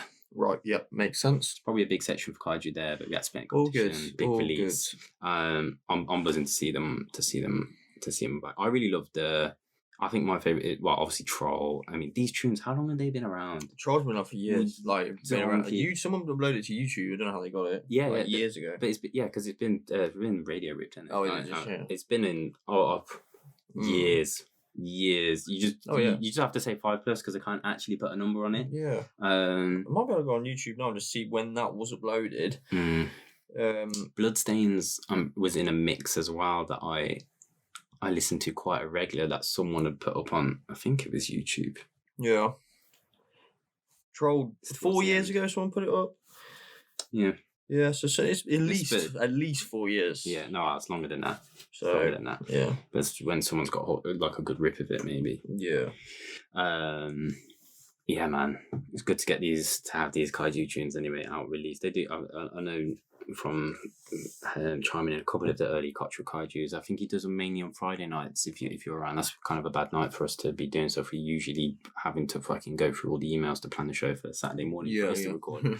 But definitely go check it out and chat with him. He chills. He plays some music. He just chats out. He hangs out. You can interact with him on the YouTube channel with Jay. So go and do that, man. Big up Deep Medi every time. Next up, keeping it moving. Keeping it rolling. Keeping this 3.5 hour podcast moving. I don't actually know how long it's going to be. I think we're around an hour now. We'll be good. At the moment. Excited by this next one. We were told this was coming last time we featured her on the show. About 100 drums. We featured the track Stark. Last time it was a single track she released on her Bandcamp. I think it was already out at the time. It was towards the end of, I'm going to say episode 8 or 9. Don't know. No, it wasn't 9. 9 was 50th. It was 8 or 7, I think. Stark. So she told us that this one was coming on Deadbeats, this EP. That's Zed's Dead, isn't it? Zed's label, isn't it? Yeah. Deadbeats. Yeah, Deadbeats. When she initially sent it through, do you know what I thought? What did I think it was coming on? I mixed Deadbeats up with... What's the other one? What's the other beats? I don't know. I've just drawn a blank because it's like 9 o'clock on Friday. But anyway, this EP is fucking sick and it's worth going checking out for sure. Because it's called Enough Is Enough. Mm-hmm. That all the tracks are very inspired by current movements, current things going on with BLM, with Black Lives Matter. 4 tracks. The first one is actually how do you describe it? And not an interlude. It's an intro. Yeah, it's by Leah Rigsby. Yes. Spoken word. That's it. Interludes. I was thinking because midway through an album, you know. Yeah, it's interludes. Midnight Tyrannosaurus. There's a lot of interludes in his album projects. Yeah, but yeah, no, it is more of a spoken word intro. Yeah. Less of a track, I'd say. We've also got Dust Bones, and the root of it all. Obviously, the one we're gonna play is called Stop. The one we're gonna play is called Stop. Yeah, I think it was a toss up between this one and. I apologise, I forgot which one. Well, one of the, not the spoken word one that we were going to feature, because I wanted to feature some of the track. But the spoken word is worth going checking out. It's hard hitting, you know. It talks about the Black experience, being Black in America. I think we touched on this subject when we do before. Like, I think obviously racism and all these issues, it's everywhere. It is global, but there is a feeling that the like how over there it's on a very different level. It's I wouldn't say it's more open. It's just how they, maybe it's just culturally how they maybe it is the words more open out there, more blazing. Here is brutally more hidden. Not brutally, but I mean, you can have a lot of fake people who just, I don't know, what closet racists. I get what you're saying. I don't know. It's like, but it's still an institutional issue. Yeah. On a global scale, and yeah, she's obviously been very vocal about through everything that's been going on in America, the news, everything that's happened. So yeah, this track called "Stop." It's hard hitting. You'll feel it. Why? Is it something like that? Yeah. I was looking away from there. It looks a bit different, but no, because I mean, it's actually at the end of this track has quite a bit of a spoken word for it. We won't play the whole thing because we don't play whole tracks of any tracks anyway. It's not what we do on the show, but check it out. Let's go. Hard hitting, man. It really is, and the drums on that are fucking lovely, mate. As always, 100 drums. She always processes them so well, but the pad work, man, just sets the tone, like the atmospheres. Just a little vocal stuff. Yeah. I mean, it says it. I mean, for me, like that element, like I think she's got a lot of spoken word in here that really like puts the message on. Basically, in terms of just like being out, just being. Like, if I was to be hearing these tracks, like, that's enough for me, bro. It says the man, just fucking start people. Yeah. It's nice to see Deadbeats as well, like putting this sort of style on the big label, time, for sure. Supporting this message. It'd be interesting to see how they hooked up as well. Yeah. First time on the show. Yeah. For Deadbeats, right? We haven't. I think so. Yeah. When I played the show in Ministry.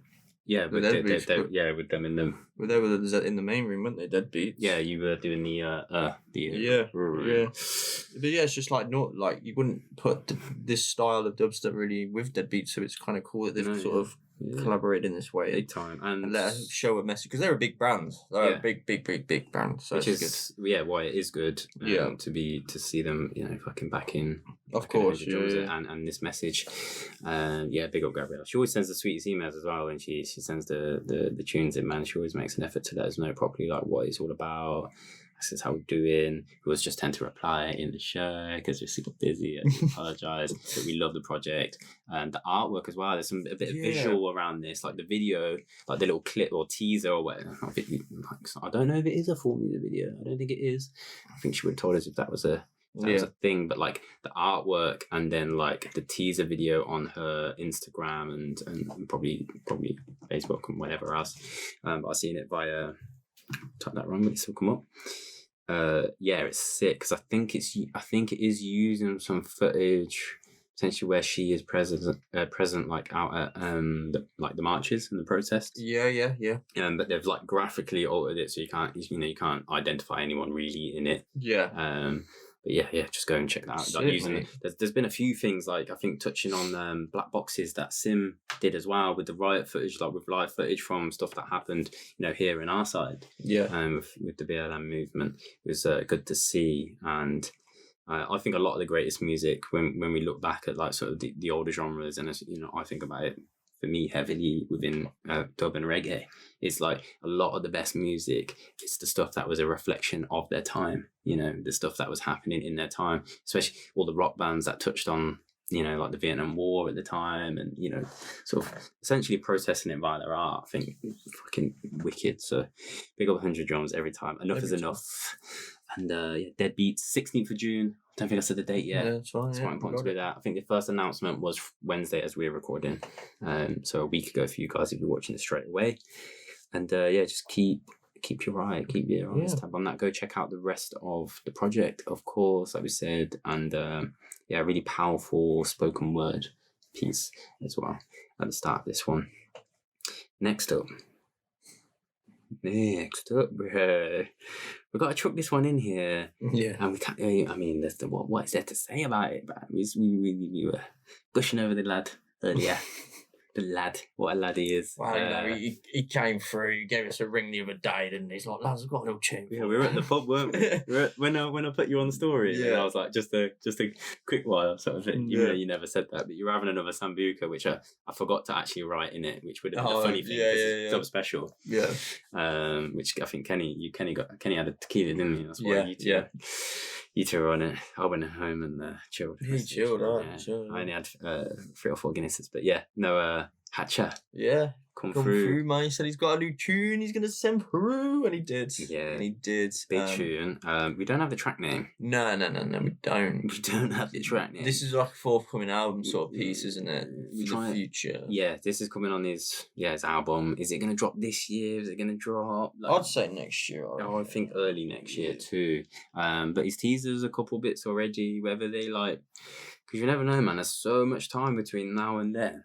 Like whether new tracks, when you're trying to curate an album, maybe you decide something just doesn't fit the album, but it will go into an EP later. Or who knows? He's teased us quite a few bits. We had that Scream tune that's still collab with him. The N-Type one. So there's another one that ain't come out as well. I want to say it's with Killer P. Was he Killer P? No, not with a producer I'm thinking of. Did it come out though? Nah, it's with I know who you mean. What's his name? I want to say it begins with H, but I'm just Handy. Did that come out? No, I don't. Did we even feature that? And we just no, I think that did come out, bro. That came out unhatched. Unhatched, it did, yeah. Yeah. But there's been a bit, but this new one, he teased it on his Instagram story and I believe on Twitter as well. This collab with, an absolute fucking legend, Donny. Yeah. Fucking. What was that noise? Was that you? Or was it outside? It was just my foot. Oh. It's because the mic picks up everything. So that the Dirty Goodz. Hatcha. Yeah, Dirty Goods. I was like, what? Collab, man, with an absolute Donny. I do wonder, once I seen this drop, I was like, oh, shit. It's not... We don't see Dirty Goodz spitting on a ton of fucking dubstep tracks these days. Like, especially, he is... Like I said, a Don from when the fuck did he first come up on my radar? I don't know. You just talk about like the grime days, when we were in school and grime was like the biggest. It's still fucking huge, obviously, bigger than the dubstep scene globally. You would say, I'll say that. Depends how you what countries you're looking at as well. Depends how you define which style of dubstep as well. EDM dubstep, no. I'm on about our stuff. not EDM or rhythm or whatever the fuck or any of the other names. But Dirty Goodz, like I wonder how far back they're like where their relationship goes back to. Obviously, were they familiars around like the whole pirate rinse days when Dirty Goodz was jumping on like Slimzy shows and all of that. And super versatile. Just tap, if you're not familiar with Dirty Goodz, just tap his name into YouTube and look back at like, he's on one of the oldest Fire in the Booth, I think. Yeah. I can remember like 10 years ago, I don't know. We tried stuff. There's the, because I had to recap, I did, when we got this track, I was fucking recapping this week. I was like, fucking hell. So I ain't listened to any of his for ages. Yeah. He has got, he was popping off last year though. Was it the year before? Because I feel like one of the grind guys, his YouTube channel, he's got like a freestyle Dirty Goodz FM. Okay. That's what it's called on YouTube. Right. You need to go look it up because I forgot what it's called. Is it Bars something? Something like that. You need to go check. Just tap in Dirty. His YouTube channel will come up anyway. Dirty Goodz FM, man. Dropping absolute bombs. But he used to spit on like hip hop beats as well.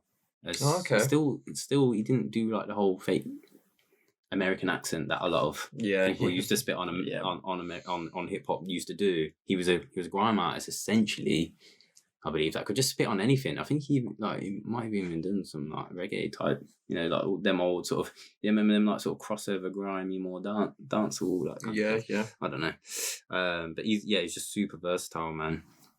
And he's a dread these days as well, because when you look at them old ones, he's like his skinhead, like you always with the like fresh lineup. Start the lineup, then just like fuck this. But he's a dreadlock these days. But but yeah, this track we have no name. There's nothing else to really say about it other than it's coming on Hatcha's album. Yeah. It's a Durrty Goodz collab. It's fucking sick. We should say the instrumental was used for this phase transition. It was video promo. Yeah. I think we first wave. Yeah, I think we did have it. Yeah, we do. We do. We have the instrumental. Yeah. Which I don't know if that'll get a release or what. I think it's just going to be this now. Yeah. I would say. I would say as well. So it's cool, quite cool to have that actually. Yeah, a bit of exclusive. Oh yeah. Jeez. Let me just drop this tune, bro. Yeah, let's go.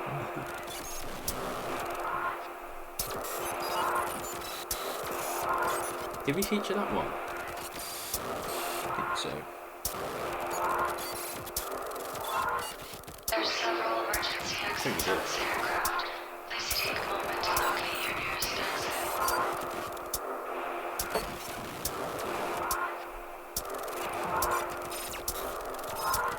There's several emergency exits on this aircraft.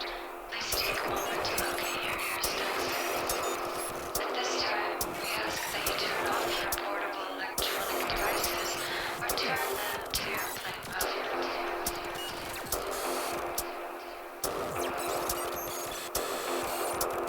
We remind you that this is a non-smoking place. Flight crew, prepare for Too landing. much jealousy and envy, grudgeful and hatred. Tell me what's your reasons why? Oh, them men are run some fake shit, caught up in the matrix. I don't even know them boys. Listen, you ain't gonna keep on pretending you're some G, bruh. Oh, because of me, oh my. Me say if any one of them ever feeling coulda test me, them all get the bye. Yo, none of them not hotter, them not better than the rapper than dapper. Man, I shot me bun them like grabber. Did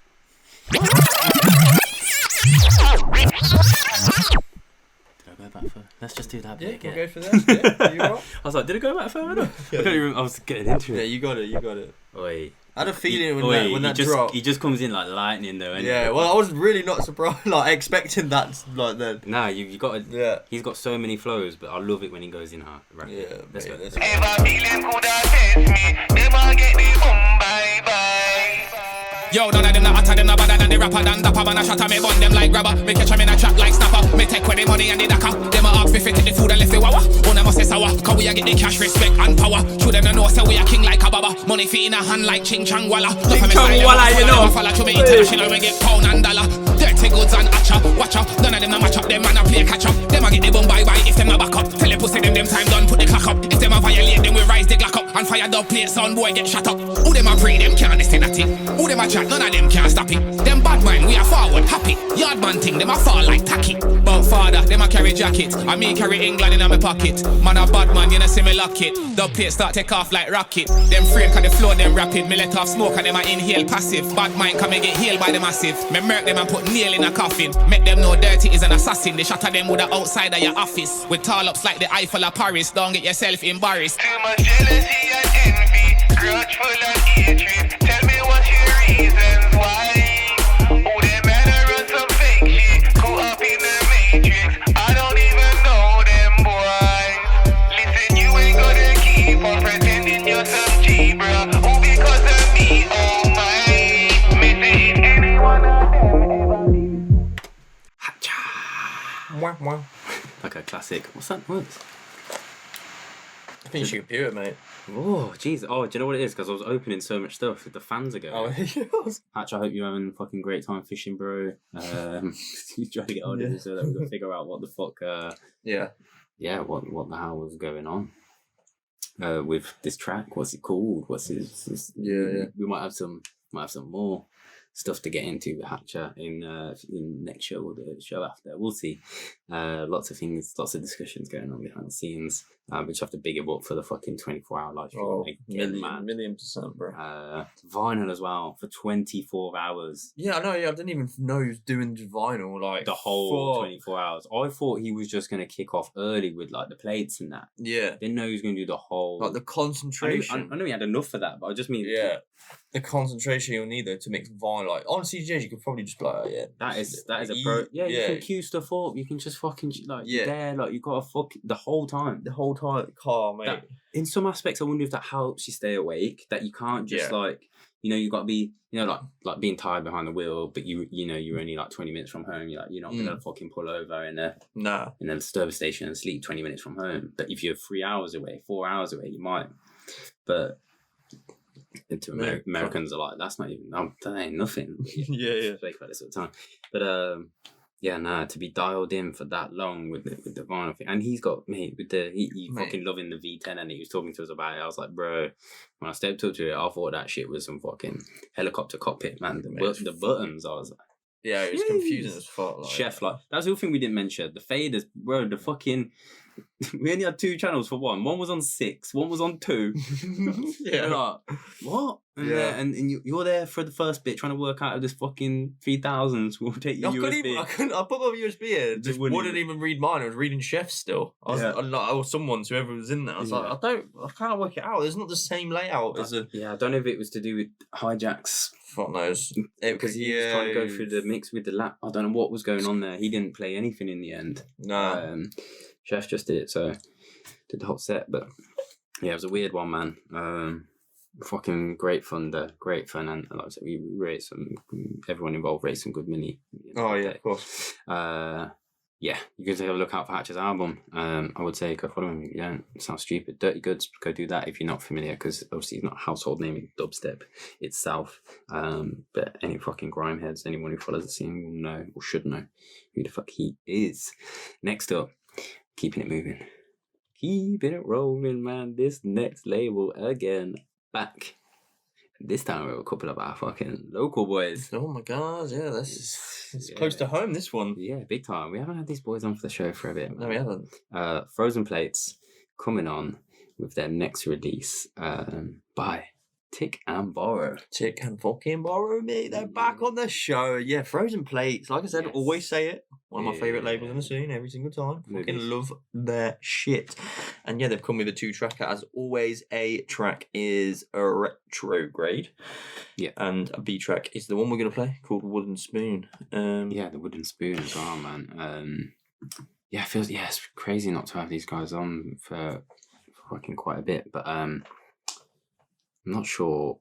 I mean, they've been putting out a lot in Influx that we haven't managed to squeeze. Yeah, I feel like the last one was distinct, but personally, that one, the one I think they had a couple new boys on, debuts on the show that I do wish we got in. I think I want to say IY. They had IYZ. What were they called? I can't remember. But it was just. I think it was just leading up to, like I said, May has been stacked. Yeah, of course. Hard decisions, hard cuts got to May. They were one of the ones that didn't make it in. But go check out Influx's. We're talking about Tik&Borrow's label here. Influx Audio. Of course, strictly dubstep now.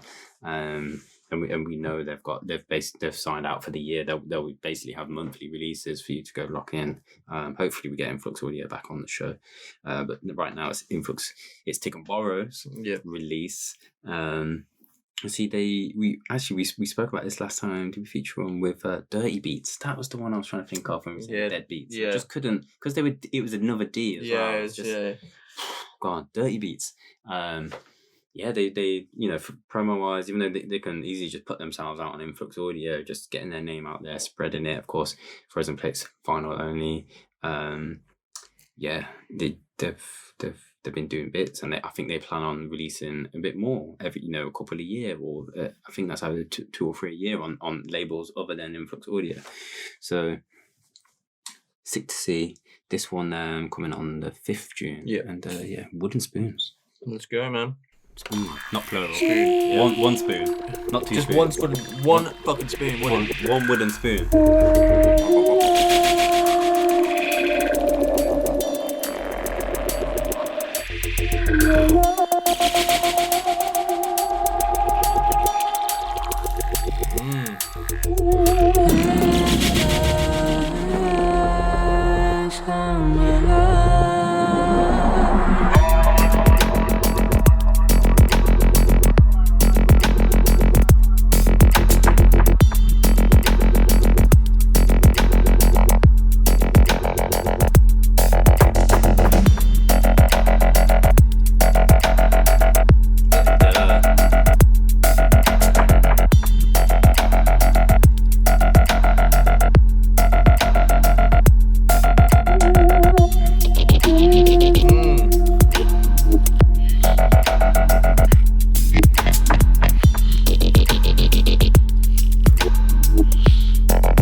down. Perfect, that mate. Perfect, bro. Wooden Spoon. The Wooden Spoon. Interesting track title. Because I didn't really think about the track title. I just knew when I listened to it, I was like, the second one for me it is like my distinct favourite on this release, me personally. Just fucking around with that filter and that little dirty bass, man. Yeah. It's a double. It's one of them you could probably have a little any of those sort of Goldfinger just sort of relentless tunes. Changer probably would work well with that. That one that's on Frozen Plate. The Changer tune that we always play. Which one of our favourites for sure. Yeah, they've remastered. They have, yes, indeed. I'll need to download the remaster. Actually, the version of that. I've got it. I told you I haven't listened to them and compared them, but I've downloaded it and it's like, well, still sounds sick. Obviously lots to get through this week for the show, but Frozen Plates, Tik&Borrow, doing bits with Wooden Spoon. You can Frozen Plates, I think they upload clips on SoundCloud. Yes, I think they do. There's clips somewhere. You'll be able to listen to it on Bandcamp if not. I think they do, mate. Big Cartel, sorry. Frozenplates.bigcartel.com. Yeah. You go get them from. 30 black vinyl. Then you got plus. There's 5 transparent promo ones is what they're called. Yeah. And I think this that pressure mastering. I think that's their like go-to for the mastering now. I think they switched that up, and maybe that's why they had Changer remastered. Yep. But yeah, so and it goes on sale on the 5th of June. This one, so the Saturday, 10 o'clock CET, Budapest time, of course. Yeah. Frozen Plates fan, Peter. We got man over that way. I would love to go back to Budapest. I think we'd have a ball if we got the lads there. I'd love to go. It's quite cheap out drinking and like good social. Yeah, very nice locals. That's what I found. I think I find we probably we're a bit out there for the. They're a little bit more reserved than what we are. Oh. Well, but they're very friendly and very I mean UK in general. Oh, culturally. But there's still a lovely place, man. Still all the room bars. Okay, we can go get the lads in the spa, yeah. Baby. In the baths. Fucking love it. Yeah, man. Frozen Plates, Tik&Borrow, big up boys. Always. Next up, we've got a fucking massive project. Sitcom.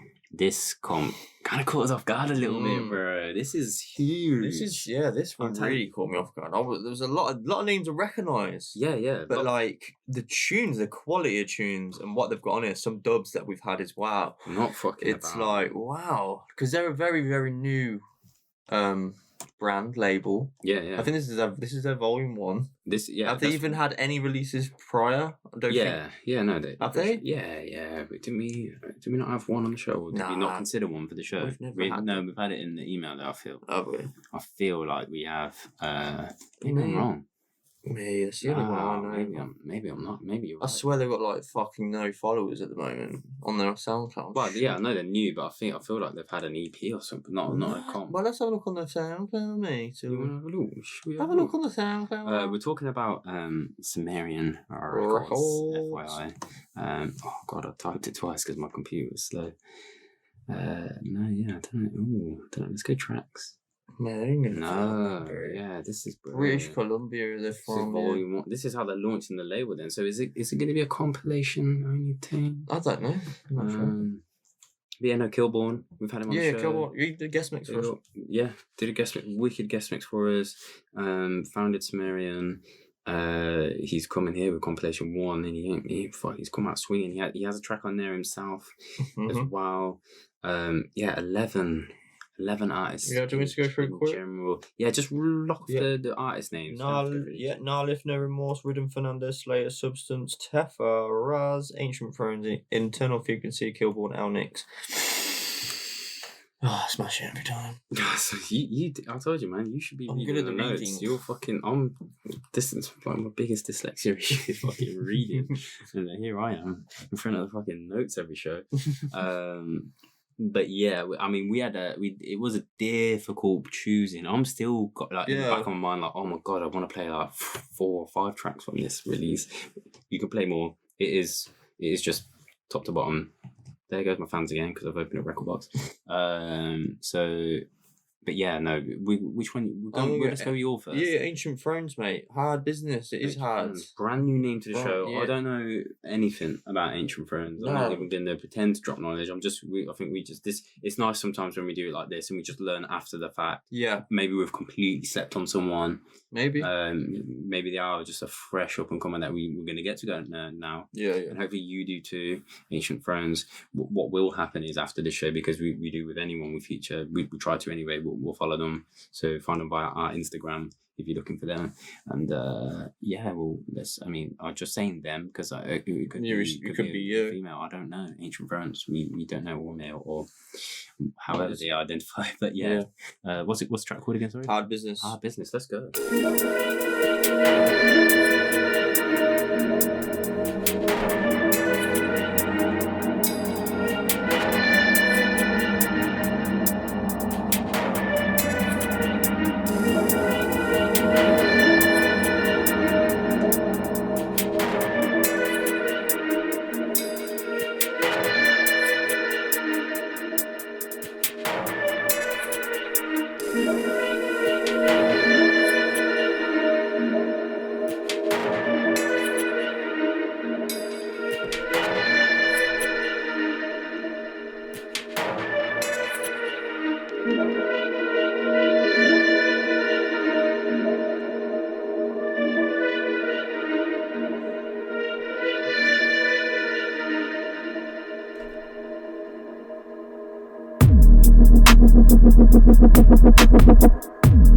That's my shit, bro.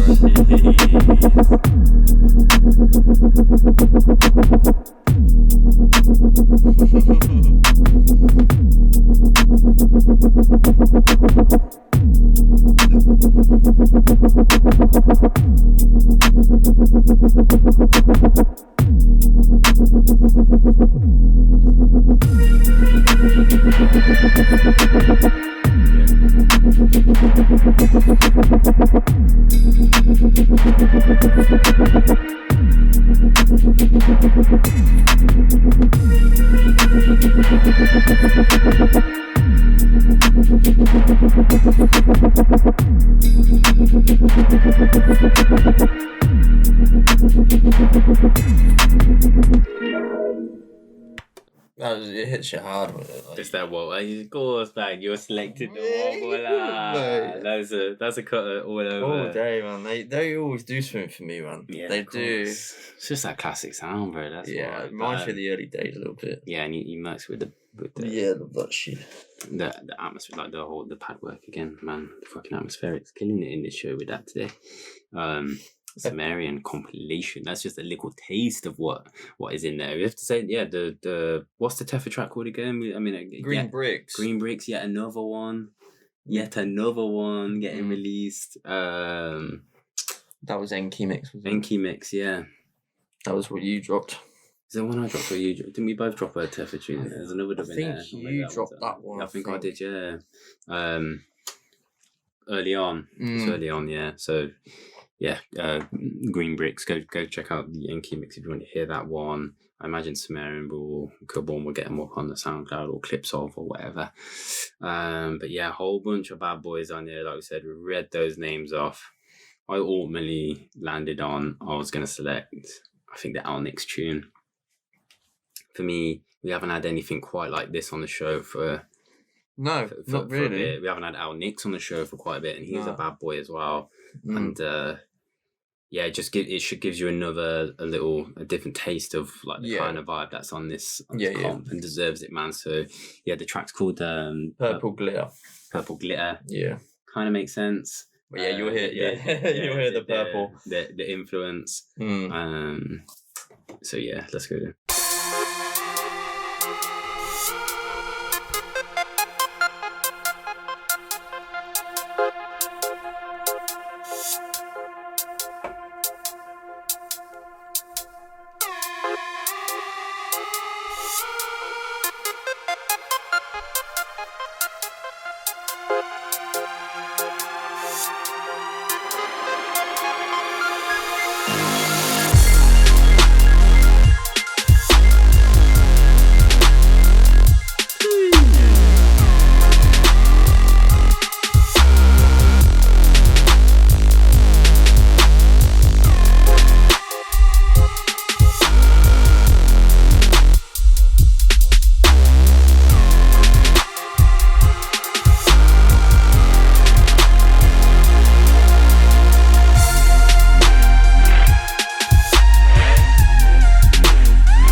So good. Yeah. So it's that good that you'd think Joker made it. I mean, that's high praise because that guy is pristine when it comes to the fucking, which I suppose just that, that like the final touch though on a track, like the crispness of it. But L-Nix, he's and somewhat made it his own.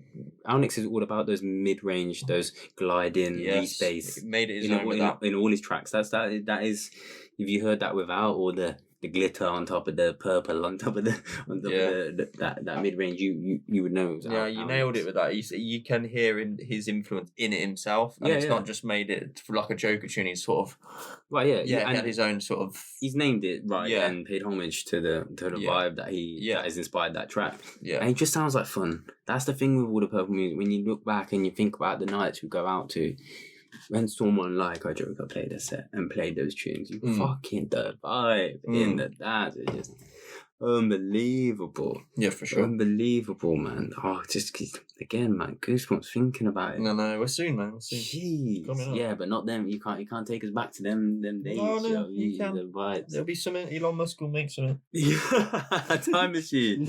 Yes, now we're ready. I don't even know if I'd go back, man. There's so much exciting stuff happening now. Yeah, things popping, man. That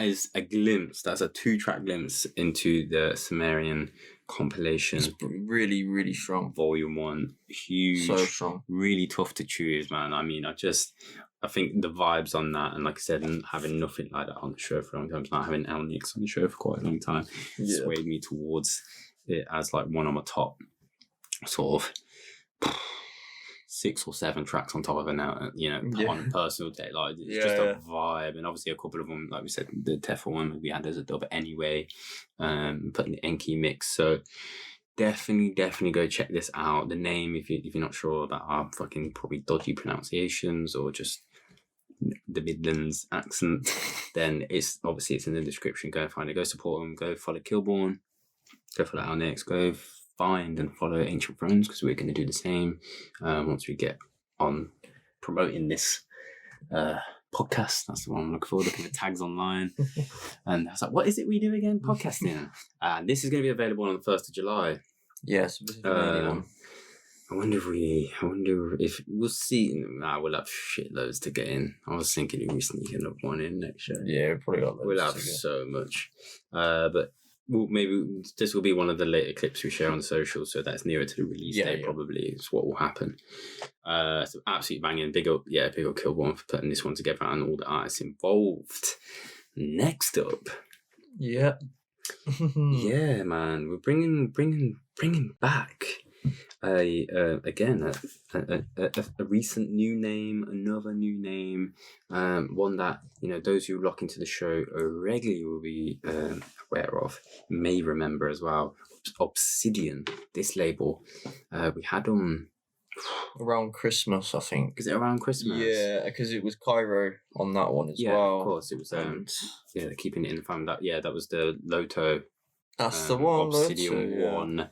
Yeah, it was. You're right, January. You got a great memory, bro. As far as I was concerned, it could have been like summer last year. Because I remember playing around with them at Pirate when we were doing our mix. Right. And I put some in that. That's how it makes sense. Makes sense, man. But this one, it's not just Kairo, is it? And I'll let you pronounce because they did write down the pronunciation. Oh, yes. The other person on this EP. Siadic, which is, I mean, maybe, I don't know how. If being honest, if they hadn't put that, I would have butchered this. I would have said Siadic. Yeah, I would have put Siadic just Siadic. Yeah, but they put like with a T, so that's what I'm Siadic. But yeah, that is how it's said. Even though you'll see the name and how it's written in the description, on the track listing. But yeah, coming back with Obsidian too, and we were just like, fuck, we have to get this in. Yeah, well, the first one fucked us up, and now this one as well. Yeah, I remember that first one. Yeah, that was normal. Kairo's got some mad shit, bro. Some dark. And this is the dark shit again. This is bringing back Obsidian. I think is going down that route of the dark shit, and which I'm all for. Going down the route of the dark shit. I just like sprayed out my nose or mouth. I'm not even sure what it was. Laughing at that. Going down the dark shit. What's going on today? I don't know. It's just full of free track out. Oh man, I thought Truth had just sent some dubs shows or something then, but it's not. It's just a promo thing. Like, hey man, we're gonna have to pause the show and fucking come back. Yeah. Teasers. Obsidian. What are we going for? Kairo, Siadic. Oh god, did we not know? Oh. I don't think we know. It doesn't really matter. This boat again. It's a free tracker. Don't start. Don't you fucking start. Should I do that? Oh, Let's do that and then just. Yeah, you didn't even land on one of the tracks. Play L-Nix again. Okay. No. There. Should we go? Well, I was thinking. To be honest, I'll probably know it's Botanica or the Sorrow tune, but let's go Botanica. We landed. Yeah, we did. No. There's only one. Yeah, Is it Sorrow? Yeah, Sorrow. Yeah. So, what's the other one then? I think it's 85 as well. No, that's 140 as well. Yeah, so it's 2 140s and a 185. I was thinking about the other project that I didn't quite make. That only had the 140 tune on it. Yeah, I know you mean. Has a couple 85s. Should we go Sorrow? Yeah. Yeah. Sorry. Yeah. We're gonna do this. So we're gonna play it. Kairo and Siadic, Sorrow, Obsidian 2. This one coming, we believe, on the 4th of June. But keep it locked. Maybe I'm not 100% sure on that date. I think there was some question on it in the email. Yeah, that might be. But it's coming very, very soon, people. Ooh. Spooky.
Deep. Real deep. Perfect intro tune. Draws you in so much with that intro. Mhm. Because it's like, what happens is you got the initial intro, and then there's like a second intro within it. It's weird, and then it draws you in a little bit more, and then you get the actual sort of the beat, I suppose, the dubstep tune. But like, Mate, and like there's some emotional parts in that, but it's kind of dark at the same time. Yeah. It's really fucking weird. Yeah, they did message like when these tunes are kind of like you can hear it and feel it, but it was like feelings brought up in lockdown. That's what inspired this EP. This is sick. Mate, I love this label. I love Kairo. I love like Siadic now. Like the new name is wicked. I need to remember what the Rhineck tune is. The what one? Rhineck. No, I'll need to go back and listen to I think it's one. the bit with the weightier one in the release, but obviously the halftime tune is as well. Yeah. Man, that's sick. But like, man. we did out of all the tracks we've got on here, other than the ones we've mentioned that we had as Dubz like for a long time, like release wise, it's probably one of the ones we've had the longest. It's just like penciled in for the show for a long time. Thing is, I always remembered this one, like this release. Yeah, because you asked about it. Should it go in the last show? Yeah, and I said no. Date wise, I think. Yeah, I was like, where? Because there's some that just stick in my head. I don't even need to know I'm down. No. Yeah. And this one was always like, Kairo needs to go in somewhere. 100. And yeah, like we looked in 4th of June, hopefully for people to go get. Just fucking wicked to have these not household names sort of on the show who hopefully become it. You know, fucking got the talent, man, bringing out the absolute vibes. It's just beautifully done. The production, the way that they've structured that track, is phenomenally good. Big time. It's nice, man. It's great. It's the label as well. Like I want to hear more from this label. 100%. Hopefully they get releasing a lot more regularly. I think they did touch on the whole lockdown inspiration wise. You know, you kick things off. They probably hope to have like kicked on, but with no events and probably lacking a bit of inspiration. That would have happened to. They're not the only ones. If that was the main case of why it took a little bit while for them to get the next lot out. But yeah, big up Kairo and Siadic, the Obsidian family, everyone who's been part of that over in Canada. And we look forward to having you back on the show, man, because that's 2 out of 2 you scored, man. Not many first time early labels come on the show and do that, because it is really fucking hard for us to trim down, like to get down to the sort of 14 to 15 16 so 14 16 tracks we're going to feature. So other than obviously we did 10 last time because it was a manic I was so sure that podcast manic May. Yeah, it was for us. But yeah, next up, keeping it rolling, we went to a project that just like took me by surprise because I thought it was out. I thought this project was out. We've had a couple of these tunes.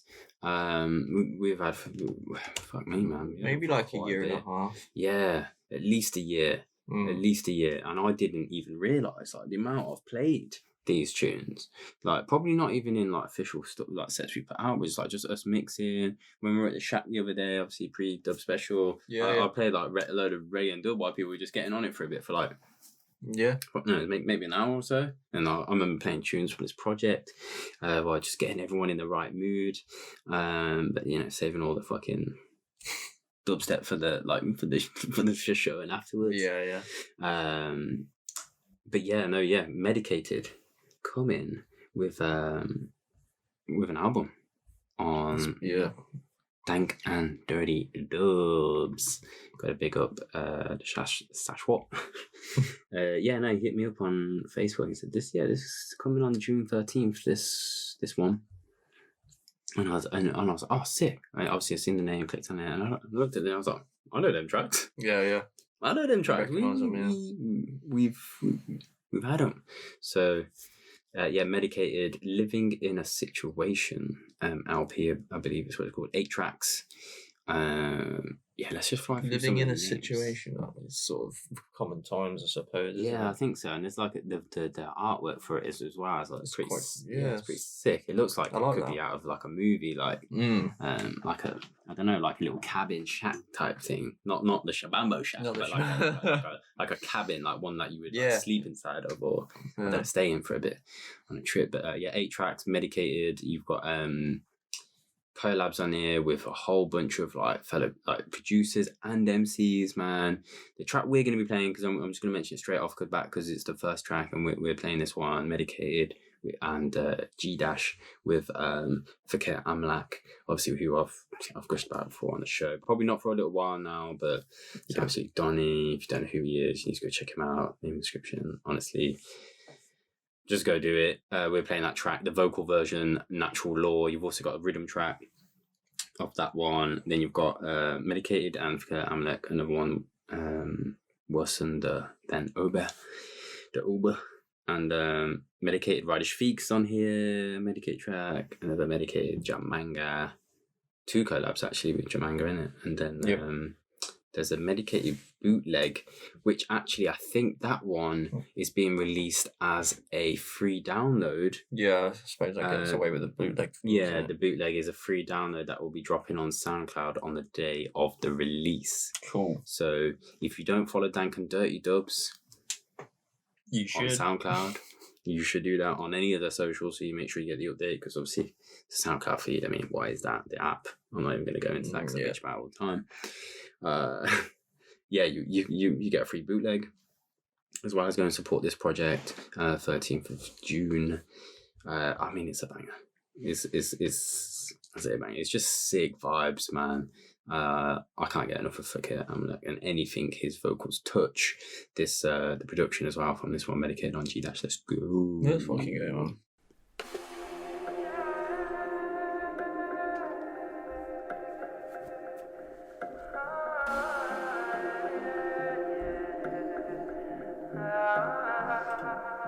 It's just a natural living in a natural law. Natural living in a natural law. Rastafari only scepter, Rastafari only law. La la la la la, la la la la. Natural living in a natural law. Natural living in a the natural. Well, a Rastafari only scepter, Rastafari only law. La la la la la, la la la la. First law, it is vibration. Everything has a vibration. Nothing is still in creation. Everything in constant motion. Thought is the highest vibration. Higher the frequency, stronger the vibration. True power, pulsation. Lowest vibration is fear and vexation. Natural living in a natural law. Natural living in a natural law. Rastafari only scepter, Rastafari only law. La la la la la, la la la la. It's just a natural living in a natural law. Natural living in a the natural. Rastafari only scepter, Rastafari only law. La la la la la, la la la la. Secret law is cause and effect. Every single action has a natural effect, an equal and opposite reaction, generating energy in every single action. Third law is rhythm, everything in cycle. Ocean goes in and out with day and night, day and night, day and night, day and night, day and night, day and night, day and night. It's just a natural living in a natural law. Natural living in a natural law. Rastafari only scepter, Rastafari only law. Fourth law is polarity and opposites. Hot and cold, light and dark, none dominant. Polar opposites make existence possible. There is no order without chaos impossible. Fifth law is manifestation. Everything takes time in a period of gestation. All things have a beginning and grow into form when energy is added. Yo, that reminds me of What? Outlet Festival, but not beach stage in the day. Where? Not boat party in the day. Beach stage at night for At some night, reason. Yeah. Is that It's a bit darker, Maybe. but still got that. Fucking hell, your laptop today, I lad. know, yeah, it's just fucking gonna take off on fire. It's fucking, what is going on? I need to. I have got to go take it to the Apple Store to go get it checked out. There's some buggy stuff going on. Boss has been asking me to do that quickly. It's obviously difficult when you've got to work on it Monday to Friday. But yeah, Medicated. Actually, I just still can't believe this is only just coming out. I'm just like, shut up. We've had these for fucking ever. Absolutely banging tunes. You gotta I'm just gonna close as much as I can. This is ridiculous. You gotta go check it out for sure. 13th of June, the free bootleg. Fikir Amlak there on the fucking lyrics of that Medicated in Gdash tune. Natural law, natural living. I believe it because I follow Fikir on Instagram. Pretty sure he posts some stories of where he sort of don't know if he's got like a second home or I say home, like a spot where he like kind of lives off the land. Right, yeah. More like he's a bit off grid. Yeah. So I think that's where a lot of them lyrics is like inspired from and where it's come from. He's been doing that in like more recent years, I want to say. But like it's been more prevalent on the socials where it's like he's living off the land. Like he ain't popping to the supermarket. No, I get you, bro. He ain't running off to Asda. He's probably just popping out and eating whatever's fresh. Which is, the normality for a lot of my family in Jamaica where they live. And, it's for a multitude of people around the world. I think we kind of lose sight of that here in the UK a bit. But yeah, big up fucking Dank and Durrty as well, man. Sashwat for putting that one out. Make sure you go follow them on the socials. As we said, don't miss that free bootleg as well. Maybe they'll advertise it via the platforms you can buy the album from. Yeah. But don't forget, you'll be able to go get that one from SoundCloud. Maybe we'll replug it as an outro tune on a future show, and put the link in because that's something we always look for these free downloads to plug. So maybe months down the line we'll come back to that one. But yeah, next up, moving on. Keeping it moving, bro. We've got about three main ones left. 3 features to go. And this next one, I'm fucking excited to have back on the show as well, man. This artist hasn't been on for... It's been too long. Long time. Mate, early days, he was on quite a lot, man. Yeah, he picked us up. This is what I mean. He's one of them names that I wouldn't say, like, to us was, like, really familiar or household pre-Deep Tempo.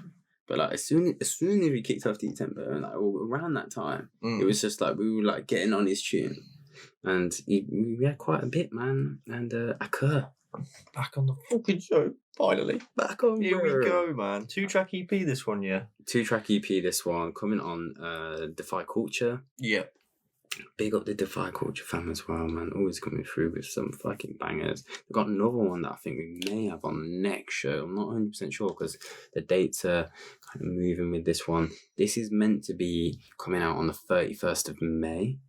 But it might change a little bit. Maybe it'll end up being on the 4th of June, like a lot of the releases are coming up. But it might be available for you to grab right now. If not, hopefully Defy Culture have already sort of put it out on the socials and declared it's the actual date. But 2 track, one called Concrete Jungle, the second track Voicing Lock. I feel like we should just get straight into this one. It's a sick, but both of them are pretty sick. Man. It's just this one just kind of edged it a little bit. We're like, fuck, it's a bit later in the show. We want these kind of vibes, like it's bouncing a bit because we're getting into some deeper ones after. So yeah, like a Voicing Lock.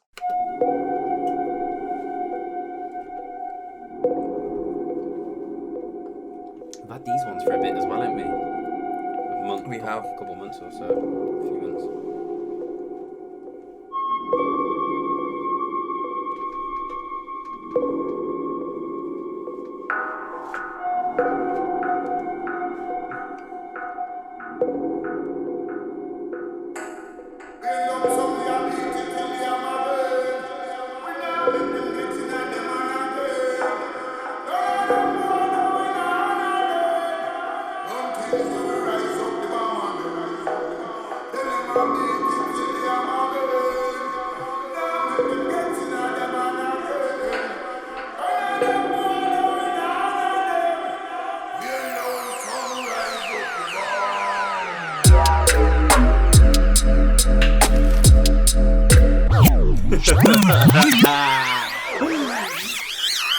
Yeah, boy. Fucking love that, man. Hey, let's go. That's what it's about, man. Man. Shit.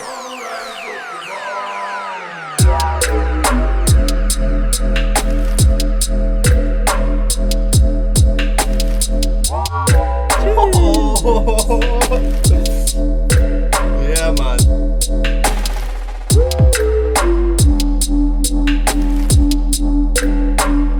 The fucking mover.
Mate, he's mad. He's That's just wicked, mate. he's just one of them, yeah, where like you wish he had more. Like he ain't. Maybe he's just but like in our, he ain't in our inbox anyway. A Teffa or an 11th hour or like. A Monk at one point, like all these heads who like we had like a flutter, like a beef. He just like comes in. I don't know. We said we had a few like early in the show, like quite a bit, but I mean that was just like him coming on our radar, and then us thinking, shit, we had a massive gap without Akhur on the show, man. Yeah. He's sick. He always, whenever he releases something, there's always a vibe or he sends us dubs. I think we still got dubs in the bag actually. I'm pretty sure he's got a wicked collab with Tetrad. That we did an older dub. I think he's made a couple that are released as well. Yeah. That project we featured quite a long. I think there's a collab one where they had 2 solo ones and then 2 collab ones. Yeah, I remember. Yeah. That was a big release. He never misses, man. Big up Defy culture, man. Bringing Akhur back. It's perfect for Defy culture, that, and it's one of those. It's that tune like when I'm walking around my house and I have to start like making sounds and stuff. I'm just there going. When your mum's like, shut the fuck up. Like that is that tune. He's made it. He's listening to me. He's got a recorder in your house, bro. Mate, I like how fun it is. Like, just change up the octaves a bit. It's just it's just bouncy as fuck, bounce around the room. Had to pull that. I want to drop that one out. I do. I want to drop that somewhere out when we've got a packed down show. Surprise people. Just. It's one that from the intro you don't actually kind of expect about, because Akhur does make them like sort of just darker, more just them slower, fucking gritty tunes. Like he does make them. Yeah. He can make how he wants, man. Big up Vibe Emissions, man. Sending that bad boy through DeFi culture. Like I said, 31st of May, we believe. So you're just going to have to double check with the if it gets confirmed by the show's out, I will put it in the track list as confirmed. But otherwise, just keep a lookout. Go and follow Akhur. Go follow DeFi culture, and don't miss out. Go and try and find out clips or listen to the other one, Concrete Jungle, because it's sick as well. Next up, keeping it rolling. I'm gassed to have this project on. This is hard. I was like, we has to go in. Has to, man. Big up this fella as well. Substance. He's over in Canada as well, I believe. I think he was one I initially labelled wrong as an American, but he's. Okay. I'm pretty damn sure he's Canadian. Releasing on Sentry. Been a minute. It's been a minute. Substance himself sent this through. It is out now, this project. You can go and get it straight away. Sentry 17. It's also one that they've bought on vinyl as well, because they don't bring everything on vinyl. It's difficult to these days. But it's a 2-tracker and A-side. You've got Demonstrate, but the B-side, as I said, I haven't. Do you know what? I've kind of again busy. I really do need to go and secure myself a copy of this vinyl, because this B-side, the A-side is sick as well. Get twisted there, but there is a clear favourite for me. It's the B-side. It's this bit at end. Yeah, I highlighted this one. I put a little wave emoji in the notes when we were in our joint Apple notes, and I was like, "Yo, I think it's my favourite too." It's one of my favourite like Substance EPs. This one for sure. This one really, like, when I first heard it yesterday. I only first heard it yesterday. Oh, did you? Yeah. Did you listen to the dub pack? Yes, I have. Yeah. Also, yeah. Oh, bro, you should have got that in before Dub Special, bro. I know, bro, mate. Yeah, he has some hard shit. Yeah, and so he's got a ton of tracks in there that can't come out because of the samples. Oh, is it? Unless he's, I mean, some of the samples he got in there and they're sick, man. Maybe you can drop them without the you probably drop them without the samples in. But I mean, unless he's got, I imagine, thousands of dollars to spend on a sample, realistically, you're gonna spend that. There's some bad boys in there. He's got a lot of swagger in these tunes as well. That Major Oak vibe that we spoke about in the Dub Special, like that hip hop influence. It's just it's so good. Let's just go into this track. Bitter End is true for this one, isn't it? Yeah, Bitter End. It's just fucking stunner, man. I'm getting the plate. Are you ready? I'm buying it. I'm getting it. Let's go.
one makes me feel like butter, bro. So good. When I melt.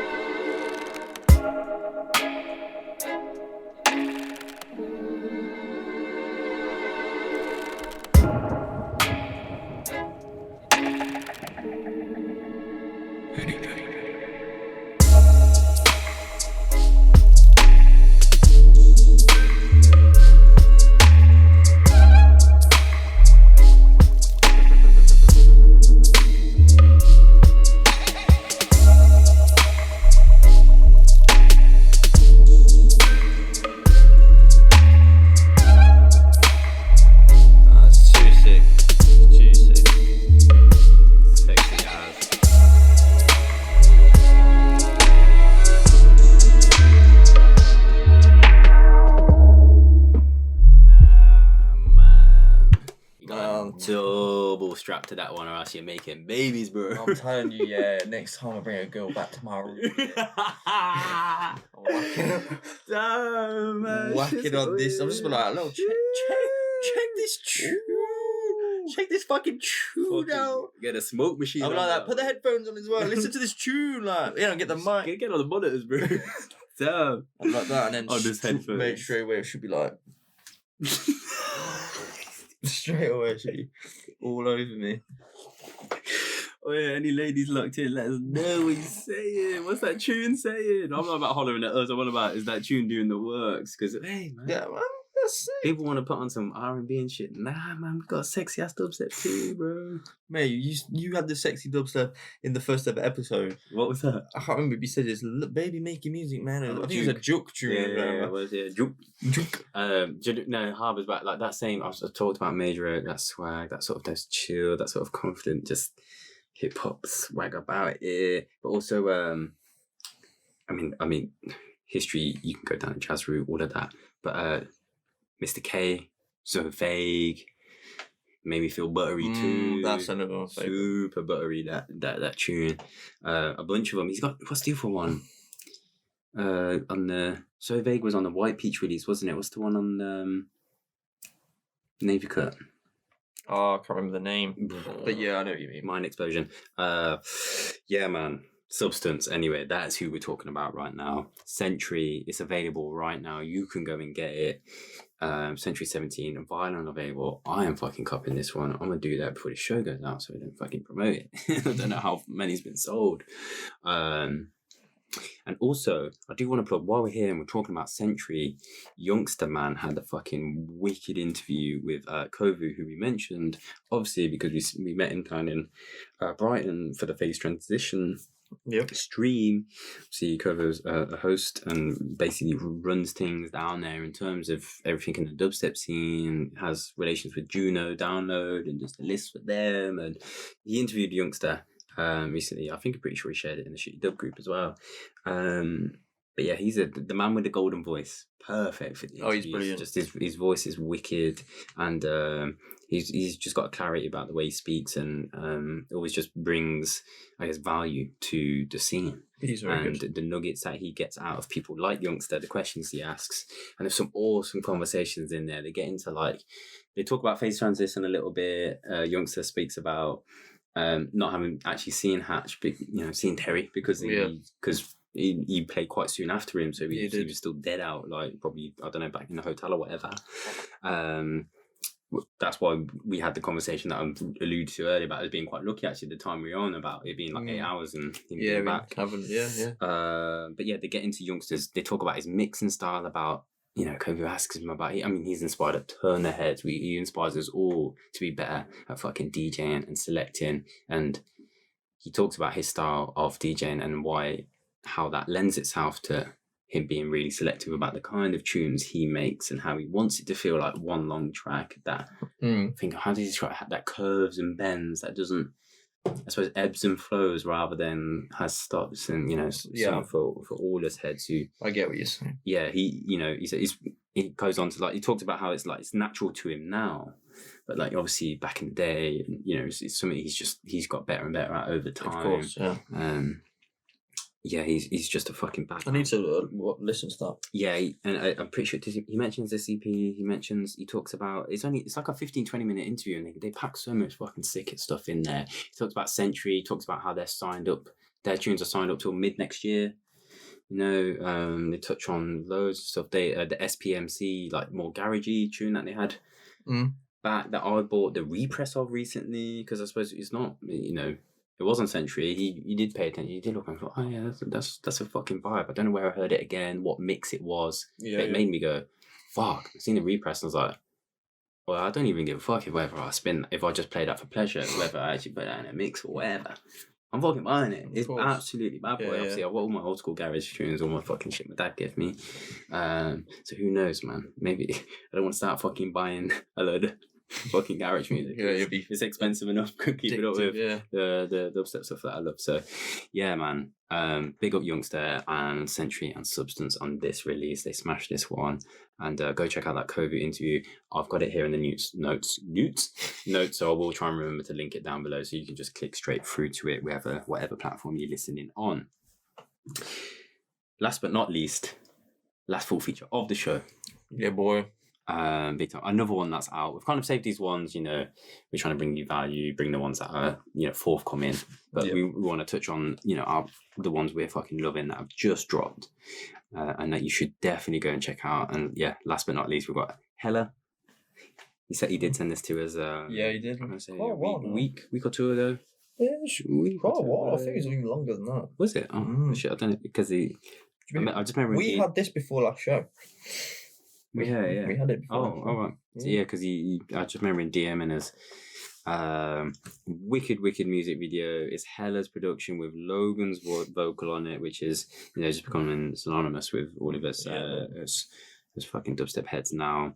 Logan's voice is just perfect for hooks within dubstep. Yes, yeah, I agree. Having a catchy hook that you come away from a night or you listen to a mix and that's a track that's stuck in your head because his vocal got a lyric attached to it. And it's a hook. It's not just you know, it's catchy as well. That's what I mean. It's not just any old thing. His voice just lends itself to it. So there's a wicked music video, absolutely wicked music video. You've got to go check this out. It's on Submerchant's YouTube page. Also going to be in the show notes link down below. I have got it here to try and remember that too. But listen to this, Hella, Logan, Chattings. Says everything about the hook in this tune, man. Let's fucking go, man. Let's go.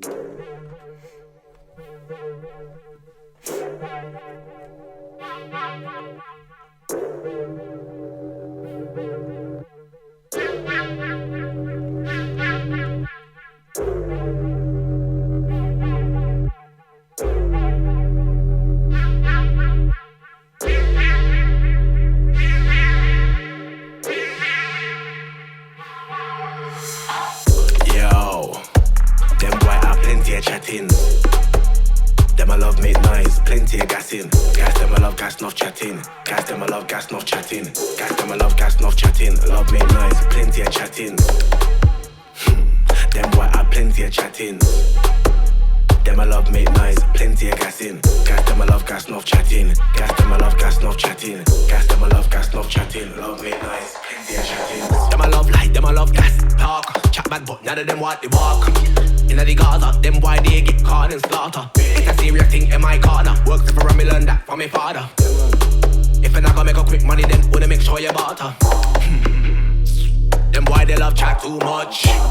Pre them a pre, we act them a act like we too much. I will do them when they in a competition with them. Now in a par with them, me and them why not friend. Yo, them boy have plenty of chattings. Them I love make noise, plenty of gas in. Gas them I love gas enough chatting. Gas them I love gas enough chatting. Gas them I love gas enough chatting. Love make noise, plenty of chattings. Them boy have plenty of chattings. Them I love make noise, plenty of gas in. Gas them I love gas enough chatting. Gas them I love gas enough chatting. Gas them I love gas enough chatting. Love make noise, plenty of chatting. In a real life, them I love talk too much. In a real life, them I act hard too much. No money, then I really make too much. Them a stunt for the ground, look for you like too much. Them kind of things don't make it too much. I said them kind of things don't make it too much. Yeah. Chattings, you may have chat, but plenty of back-ins. Them have a bag of talk, bag of chat. Them boy plenty of slackings. It's a serious thing in a ya. We don't tell them we put in work daily, but them boy love chatting.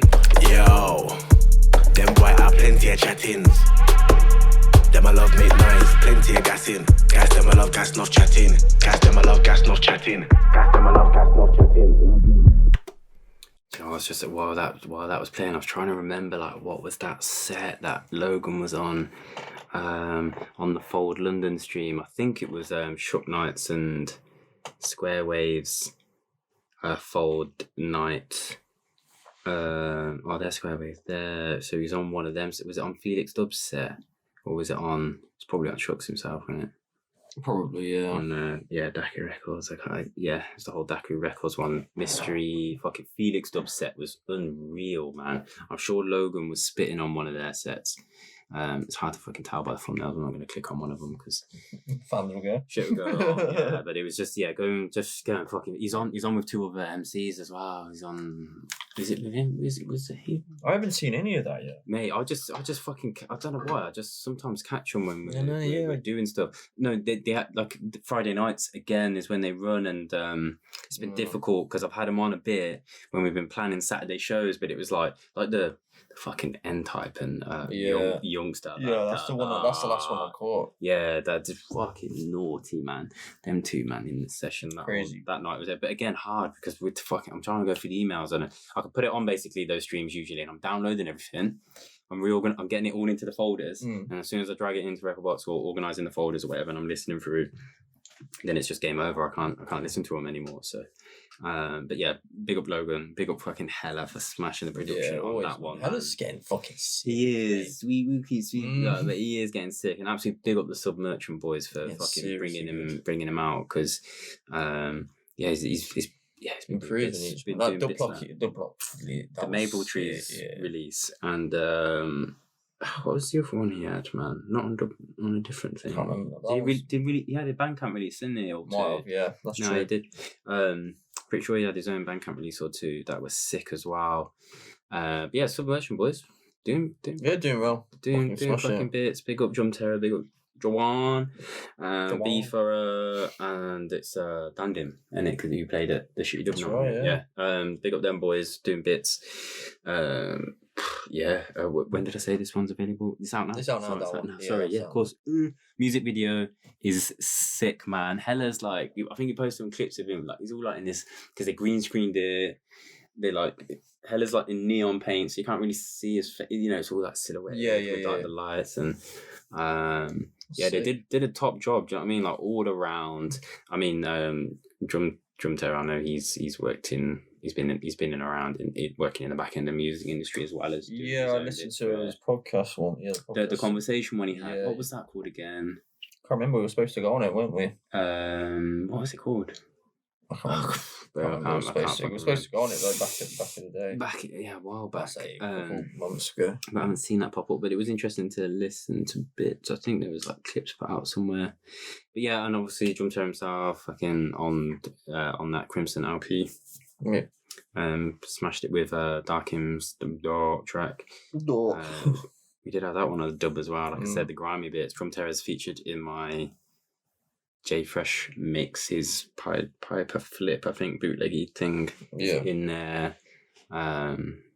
Along with a bunch of the other just like sort of I suppose deep tempo dubstep family who release grimy stuff as well. Obviously that's what that mix was about. So big up Hella, big up Logan, big up Submerchant boys. Go and fucking watch that video, go copy it if you're feeling it, people.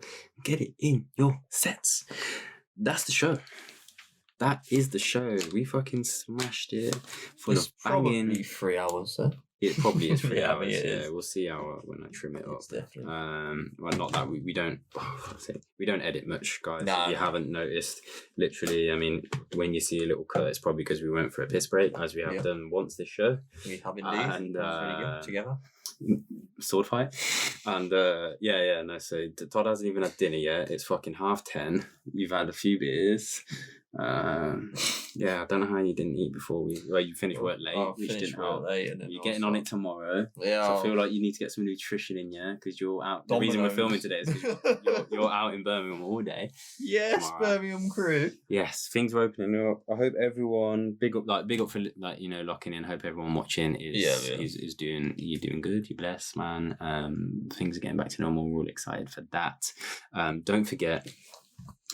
All the stuff that went out during the fucking month of May that you can go listen back to at the moment. The J Fresh mix of mine, the Charlie Bricks guest mix, the shows if you didn't catch Dub Special, all of that. Kaiju competition, remember to enter it if you haven't, if you just carried on watching and forgot. I doubt, but if you did, if you got this far, you win the 12-inch final, the troll poster, also the Kaiju stickers. Just click that link below, enter however many different ways you want. The more you do, obviously, the more entries you have in, better chance you'll have getting selected. Obviously, it was a madness. We had nearly 3,500 entries last time. Kaiju. Talking of them, they're out answering today. I believe we might have used this one before, but I think because we're talking about the competition, we're talking about their release, obviously, and that's like the big comp for the show. Free download from Kaiju's Late Night Tribe. It's free download on Deep Medi. You just have to click the More tab, and you'll see the free download. That's it. It's a SoundCloud link. It will be in the description of the show notes. Big up for tuning in, fam. Always. We'll see you in 2 weeks. Peace.